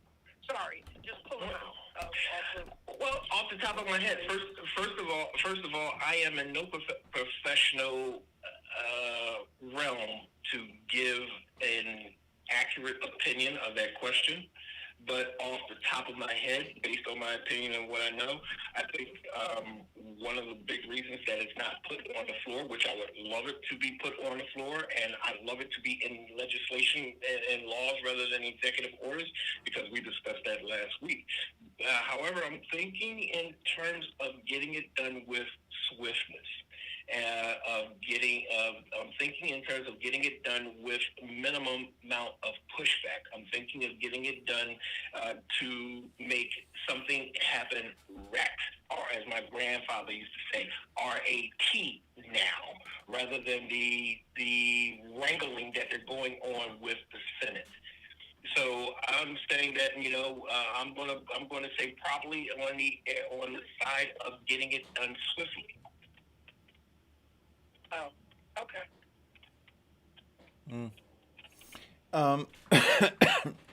So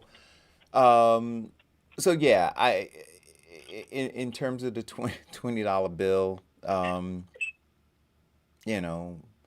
we're distracted again, right?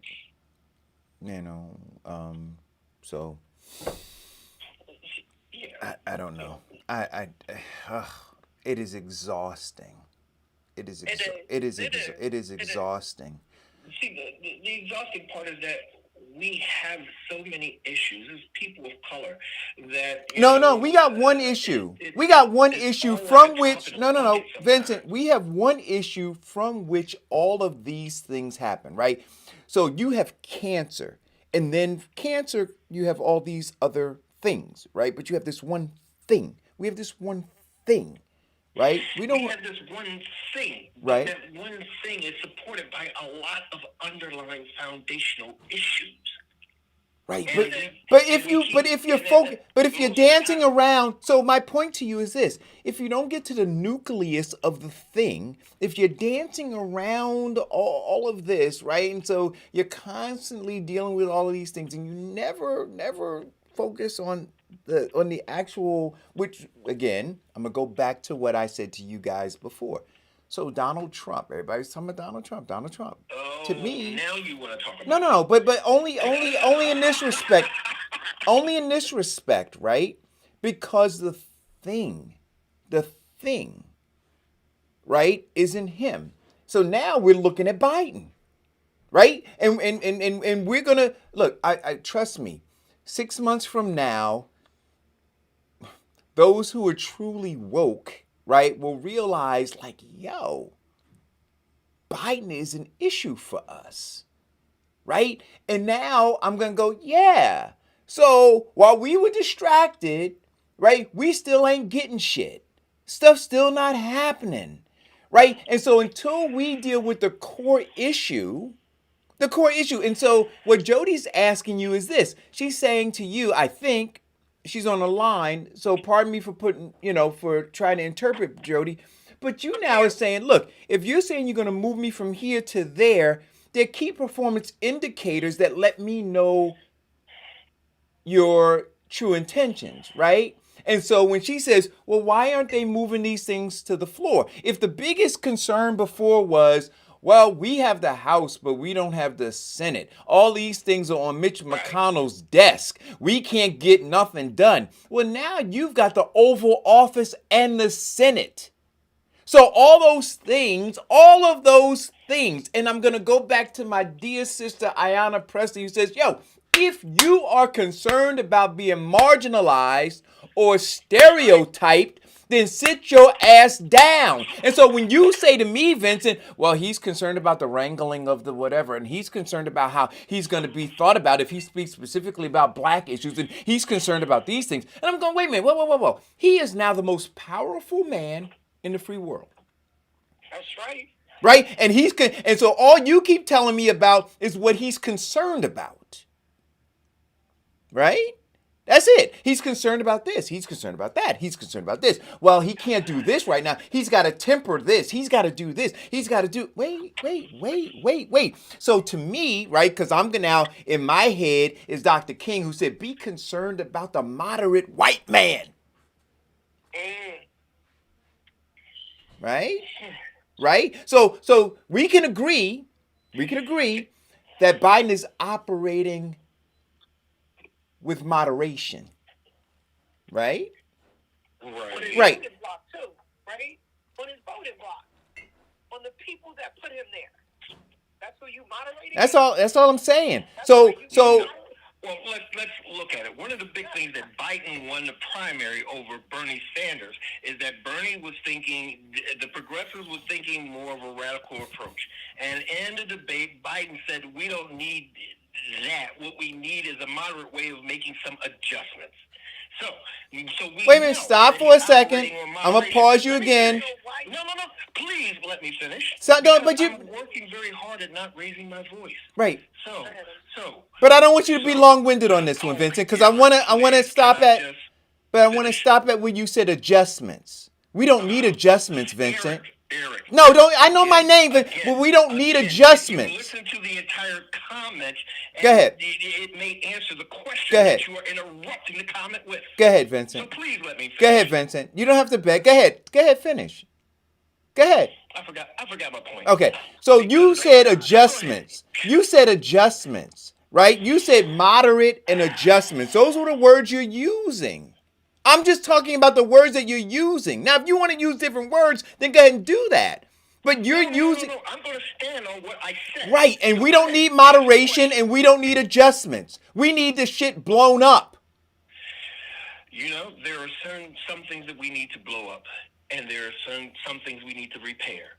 And then, you know, for some things, we just need to simply shut up and watch. Well, what do we need to repair? Wait. And no.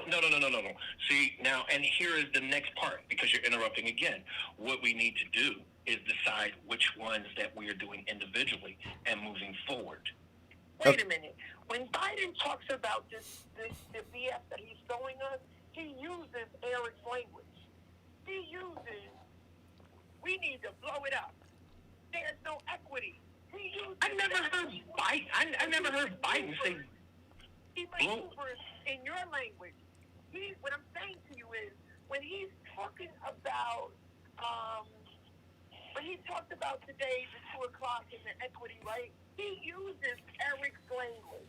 He uses language like we are in dire circumstance. Right. The world needs to be blown up because there is no equity. However, as opposed to if he's using Eric's language, he needs to act like he's using Eric's language. Because then it would be, I'm not going to sign another of the 30 million executive orders I've done in 4 days, right? And pass legislation against housing. Because the orange dude was serious with his. When he used that language, right? He put bills and policies to tear it down, right? Because it was, so all we think, right? That movement of white supremacy or whatever you want to call it, right? It is serious about its business. But the people that we allegedly have fighting for us, they talk like they're serious, but they move like they're pandering. So here's a question. I got a question for you, Jody. Listen, ready? You tell the poor black woman in any urban city what she think about the $20 bill and Harriet Tubman. She's gonna tell you she's really good to see 20. She get a card, she get a food stamp card, and she lives her life off of that card. She don't give a damn who on the 20. First of all, people who get people, that is who he's supposed to be helping. So I didn't want to go there because I wanted to be politically correct and act like it's okay. Okay. Well, to most of my people, they don't see 20. To answer to answer that, first and foremost, I'll take it in order. The last thing you said, moving to that. First and foremost, I have followed Biden, his campaign, his policies, and read things in his website. I've never heard him use Eric's language. So the second thing is that in moving, and no, please let me finish. In moving, I didn't mean that use the urge language. Okay, but that's what you said. But no, that is the language that you said, and that's a distraction from my point again. And furthermore, to look at the poor black woman is not living on food stamps. Food stamps and all that stuff is not enough for anybody to live on. It's enough for people to survive. Ready? But he passed in, ready? I'm going to pass a bill to give you $15 an hour to live off of, right? Shit, that ain't even the 20. We can't even get the 20 that Harriet Tubman's face is on. What I'm saying to you is, and listen, I voted for him. So I get a right to criticize his behavior. And his behavior for the community that put him where he is has been very shitty and shifty in the last few days. Listen, we had this conversation during the election. We had this conversation before the election, right? We need policy changes to change the course of black people's lives in this country, right? We don't need tokens of 20s. I don't anyway. I don't need a token of a 20. Especially from people that don't even know who she was, because if they knew who she was, she would have probably shot Joe Biden. Well, let's look at what we really wouldn't want on the 20. You might want to pick a less vibrant person to put on his 20. But that's all that symbolism is not going to, and your languaging of trying to make that symbolism mean something greater than. Right. So Vincent, I want to ask you a question. No, stop, Vincent. No, Vincent. No, Vincent. I want to ask you a question. Okay. Right. Yes. So would you? Well, there may be a series of questions. Do you? One, and then we'll go, and let me answer it. We'll go. No, you can answer it. That's what I'm saying. I'm going to ask you a question. Really quick. Vincent, I'm going to ask you a question. You can answer it. I'm going to ask you another question. That's why I said maybe a series of questions. Okay. Do you agree that as the culmination of the campaign, as it came to its crescendo, the big talk was about restoring the soul of America and focusing on white supremacy, because white supremacy was the ailing thing for black Americans? No, I wouldn't agree with that. Okay. In Joe Biden's language, I will agree that when he talked about restoring the soul of America, there was a level that had to deal with injustice and equality, which the executive order does. No. Wait, no. Let me answer the question. Vincent. The next point. No. The next point is the executive order Vincent. is not the last Vincent. thing for that. Vincent. We still have the other thing. We have the George Floyd bill, Vincent. which is on the Vincent, which you're is not in the answering. House. Vincent. We have the Vincent, John now you're Lewis, which is in rambling. the House. Vincent, The now, executive- Vincent, now you're rambling, right? So the injustices are brought by. So white supremacy, where does it play in the injustices? Where does that executive order? No. I didn't say anything about executive orders, Vincent. Like, what are you talking about? I said white supremacy, not executive orders. White supremacy. So when you said injustices to whom? Black people? Yes. Right. And so when Biden was talking about white supremacy, right, restoring the soul of America, white supremacy, injustices, right? I'm saying to you, where does white supremacy play in that? Okay. Then are you saying that we don't agree that the injustices that black people are receiving, criminal, social, economic, is not caused by white supremacy? No, I am saying it is. I'm asking you, do you agree to that? We are saying the same thing. Okay. Now, next question. What has Biden done to tackle white supremacy? What Biden has done is sign the executive order today based upon that. What Biden is doing, and this is not what I know, this is what I believe. What Biden is doing is now, pushing everybody to move forward with the George Floyd Act, with the Lewis Act, and changing that into laws of our land. And what Biden is doing is bringing in a more diverse group of advisors and searching for the needs. And it's very difficult to search for the needs of all Black Americans, but they do search for, they try to find some commonality with the larger consensus. Okay, so Vincent, none of that, and you believe that any of that attacks white supremacy? Okay, so... No, I asked you a question. I don't need another soliloquy. I'm asking you a very simple question. It is actually one sentence. Okay, go ahead. When we attack injustice, we attack white supremacy. Really? Okay. Because as we agreed, the injustice is caused and directly linked to white supremacy. So when we attack injustice, we attack one of the pillars or foundations of white supremacy. What is the core of white supremacy, Vincent? The core of white supremacy is based upon that false statement or belief that, in America, in fact, white supremacy is even supported by calling people of color the minority. And globally, people of color are the majority. But in this little land, white supremacy is basically saying we are white and we rule. We are white and we dictate. We are white and we don't care about you because we're white. Okay. And okay.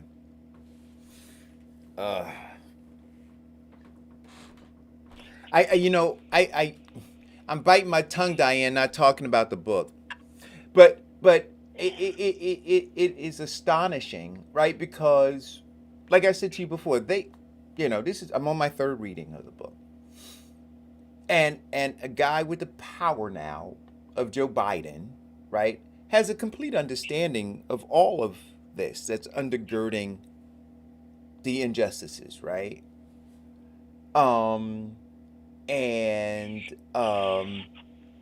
Could attack it very straightforwardly, right? Could literally begin to tear it, begin to just whack at it without concern for how people think about him. He could literally stand in front of that podium that has the presidential seal on it, right, and talk about this caste system that exists here in America, right? Could talk about the brutality of America, not the stain of America, but the brutality of America, right? He could do that, right? He could literally hold a press conference and hold court every single day, and be on all the news stations just talking about this ad nauseum until people were throwing up just talking about it, right? You could be doing that, right? See, that's what I want. See, because you're not attacking white supremacy. You're not educating these little children, right? And Kamala too, right? Now that she is the vice president, she could be doing it too. So all these little girls, right, they're not emotionalized about the melanin in her skin and how it compares to theirs and what they can be, but she could hold court every day talking about, like, just cracking open the code. That's what I want. Not this surface level bullshit. Well, see, wait a minute. And you know why? And then 30 seconds and I'm done. 30 seconds and I'm done. Right? Because that's what Donald Trump did, right? He held court every day. Yes, he did. Every day talking about white nationalism. Every day. Every day, unapologetically, until we were nauseous. Now you got this guy who's got the Oval Office, right? Talk ad nauseum about this. Well, okay. Now, Eric, I want to start off by saying, I love you. And I value a great many of the things that you say. But one of the things that in this situation is what we're going to learn and understand the simple fact of patience and the other person's position. Oh, God. Now, moderation. So what I am going to say to you is this, Eric, okay? Because he is not fighting the way that you want him to fight, doesn't mean that he's not fighting. No. Because black people breathe life into him, I got a right to demand he fight a certain way. No, you got a Really? right to demand that he fight. Really? The way he fights is up to him. Really? Because the technique in which you would use to fight may not be successful for him. It's just successful for Eric. So what is the fight? I don't see a fight. Is he fighting? And I don't consider myself as extreme as Eric, right? I don't see him fight. I don't see him fighting, right? An executive order is not a fight. It is not permanent. It does not mean anything, right? It's something now. This is the new thing, right? Executive order after executive order, right? Where in all reality, this executive order that will mandate that the Department of Housing and Urban Development promote housing policies, he could have just restored back the bill of Obama that Trump dismantled. That's what he did. That's what his executive order did. In fact, most of his executive orders were to policy. You can only change policy in a bill with a policy in a bill. You cannot change policy in a bill with an executive order. Thank you. Okay, his executive order changed Trump's executive order. No, Trump didn't do an executive order. If you don't believe me, look it up. Trump changed the bill on housing that Obama had changed, right? So he made his law. Now you tell me how an executive order banishes a law.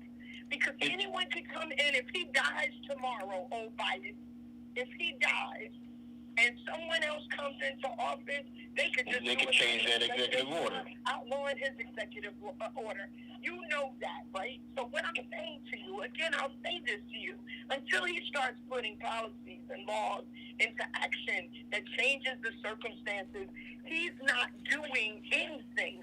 That is not a fight.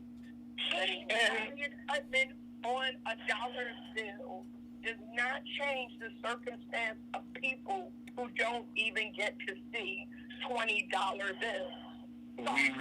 We're revisiting the same conversation we had 45 minutes ago.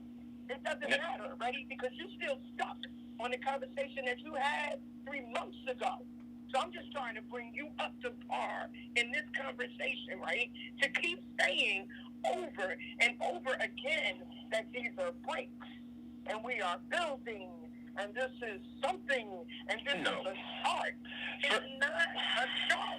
Like you just said to Eric, have patience. How many? 400 years later, how heavy is my patience level supposed to be for you? Well, let's look at your patience. Let's look at your patience. First of all, you weren't born 400 years ago. Second of all, you cannot erase 400 years of oppression, and he hasn't even been in office a week. Third point, and this is the final point, this is the final point, and if you can let me get the final point out, you can finish. The final point is this.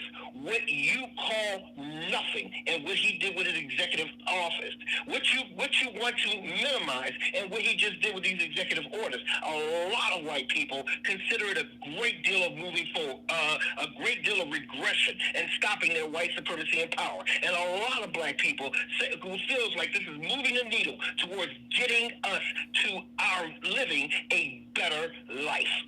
Right. But I'm not going to sit up there and minimize everything that he did because he's not doing it the way that I want to do it. And if you think that the corporation There we is go. worried about his That's what executive I'm order, talking about. we So I'm need back to we white having this supremacy. I'm not conversation. talking about these individual people, Vincent. I'm talking about so there's where you are, right? You're talking about those white people who can't affect me. Right? I'm not talking about them. I'm talking about, and Biden wasn't even talking about those white people that you say are upset right now. Biden was talking about white supremacy. And nothing he's doing, so you're right. What he's doing is upsetting some white people who can't mess with me. I'm talking about the corporation white supremacy that he talked about. See, so none of what you wait a minute, I'm using your words, Vincent. So the corporation is not upset with him. Those white people might be upset with him over here. But I'm asking you, is the corporation upset with him by what he did? That's the question. And if they're not, then he's not working. He's not fighting. Because if he was fighting, then the corporation would be upset with him. That's the question I'm asking you. So if he's not engaged right now with the corporation of white supremacy, if he's not engaged on my behalf, on the behalf of black Americans, with the corporation, not with those white people who can't do nothing to me. Yes, in fact, he spent 23 minutes in his inauguration speech, and he talked cried that there can't be any more desperate or any more clear of white supremacy. So now you don't think, and again, I'm going to say it again, Eric. You may believe that the corporation of white supremacy it does nothing to them, and this is just hitting some low-level whites. But and it may not be enough. And you know what? There are a lot of people who will agree with you. And what I'm saying to you is this: there are a lot of white people right now who are flipping over and very upset about what he just done. Wow. Now, it may be a marginal victory, but I'm not going to marginalize it. Right. The only way things are going to change for us is if he engages the ruling class, which he is not. He is not engaged. And Vincent, if you sit here and you're telling me that he's engaging right now the ruling class on our behalf, come on, Vincent, don't do that. Okay, but the other one that he passed today does engage the ruling class. What? The executive order. He passed the bill. I don't know about. No, executive order. Again, right? So, and Vincent, I'm not railing on you, right? Sometimes I just. But you are. No. We're not railing on you, Vince. You're not railing on me, but in my opinion, you just whooping my behind. No. See, I'm gonna have to go call my therapist after this. I'm gonna have to take a drink. I'm gonna have a Coke Classic, and I'm going hardcore too. No ice with it. Okay, I'm not trying to do that, right? I just want you to open up a little bit, right? All we've ever seen in this country that changed the status of our people, right, has been legislative, right? You can't fix it without a law, right? That banishes some corporation from keeping us from moving forward, right? So, and listen, everybody recognizes he hasn't been in the office for decades, right? That this is something new, but right? But you, as Erica said, right? The argument has always been, we can't do anything because we don't have the House, or we can't do anything because we don't have the Senate. We can't move forward because we're fighting this big bad wolf alleged, right? And so you get the House, and listen, delivered to you lock, stock, and barrel by black folks, by black bodies, right? You got the House, you have the Senate, right? You want to impress me? You want to change? I want to see some change. It would be policy change, right? For him to be afraid to bring anything to that floor. It even makes me wonder if he's afraid that he won't even get the 50 votes of his own side to move black people forward. I worry about that. I wonder about that. Because if that would be the only reason, because if you get just 50, it really wouldn't matter what they did on the other side, right? You got old Kamala to be the breaker, right? So why aren't you doing anything legislative to put your money where your mouth is, to put those words you said in your inauguration speech, to put all of that into action would be legislation. And you can't make me feel better about that. You can't talk bricks and mortar. You can't talk anything other than that right there. It isn't hard to do. So we have to wonder why he isn't interested in doing that. Well, you know why, but Jody, we can't wonder why he's not interested because we can't speak in his mind and say that Right. he is or is not interested. Right. But what we can do is look at what he's doing. right, Okay? but so here's and the I can't sit up here and Vincent, continually fight and deal and change the past of 400 years. Right. But what I can do is learn from their mistakes and build better in terms of the future. right. So So here, we sit up here and Vincent. constantly Okay, to that, okay, oh, okay. we got 400 years of it. No. Oh my God. Okay, we Right. got it. Now what are we doing now? Right. So And what's happening okay, now? Vincent, here you go. Go ahead. So right. So here's what I'm Because I gonna. don't want to have to owe Diane $300 for raising my voice. So you know you've done. I got to tell you, you've done an amazing job today, Jody. But what I want to say to you is this: I'm not surprised, right? Because here's a guy.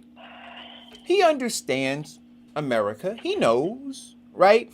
So when he stood there and gave this whole speech about unity, that was a lie. Right? Because if you understand this system, you know that you will never have unity. You know that. You just know it. If you understand. And I'm biting my tongue again about not talking about the book. But you know that you will not have unity. And so now you got to pick a side. Right? Because you're not going to bring those two sides together. So you got to pick a side. Right? Okay. And what I'm saying is Biden, he's picked his side. He's picked his side. And they're going to emotionalize black people. They're going to give us symbolism. But there will be no attack on the ruling class, which must happen in order for black people to have different here in America. That's not going to happen. Okay, well, you say it's not because you want to be doom and gloom and the sky is falling. No. I'm saying that the sky isn't falling right now. It's just a little snow. No, I'm not. I'm not saying the sky's falling. I'm not being doom and gloom. I'm being realistic, right? Because until I see, your realism is my doom and gloom. Well, because you want to be hopeful. Because you want to wish. You as being incredibly optimistic, Mr. Bright, shiny day. No. And what we're saying is this. You keep saying that we will never have this. Okay. No, I didn't say no. That's not what I said. Right, Eric. That's There's not. a huge possibility That's, that you may be right. Vincent. But also in there is the understanding that you may be wrong. Vincent. In terms of us having the House and the Senate, and his speech is saying unity basically means, and we all know that you're going to work with me or I'm going to run you over. Okay. Because you always negotiate from your side of strength. Okay. All right. Well, we're at 12:15. And we'll look. We gotta continue this, right? Every single day. We gotta dog him. Right? Listen. I just don't know how I'm looking forward to this. Oh my God. No. But here's the deal. No. But let it. Jody called. No, but let us be. Okay, Vincent, please. Come on, right? I'm so happy. Vincent. So, look, we were okay with the scrutinization of the orange guy, right? Let us be okay. Because you shut it down every time the word Trump came out of my mouth. No. But I'm saying you were dancing with glee watching Rachel tear him apart and watching all these other people, right? And you would come and you would talk about all of that, right? What was said on this show and what was said on this show and what that guy did and what he didn't do, right? And all I kept doing was try to temper it by saying, it's not just him. It's the Democratic Party, too. That's all I kept trying to do. And so now I'm saying, look, we got to keep that going, right? We got to continue to have the magnifying glass or the microscope, fixed on that Oval Office, no matter who's in there, right? So we got to do this. Call or go. Oh. Hello? To keep your device. All right. So listen, this is serendipitous. Everybody got cut off because of my phone thing. But we got to keep going. We got to keep having these conversations. Jody, thank you for calling. Vincent, I didn't hang up on you. Oh, good. I'm glad you're back. Yeah, everything got disconnected. But we got to continue the conversations. Jody, thanks for calling. Deidre, fantastic information, man. We got to help her get these 30 jobs that she has available filled, man. We got work to do that. And Yeah, for people who are watching the show and Deidre is posting the information, post it on your social media networks. Tell everybody, that needs a job, including, those adult children who are wasting time on your couch. Let's get these jobs filled. Listen, I was doing the math, and I'm saying 30 jobs times $50 a piece. That's $1,500.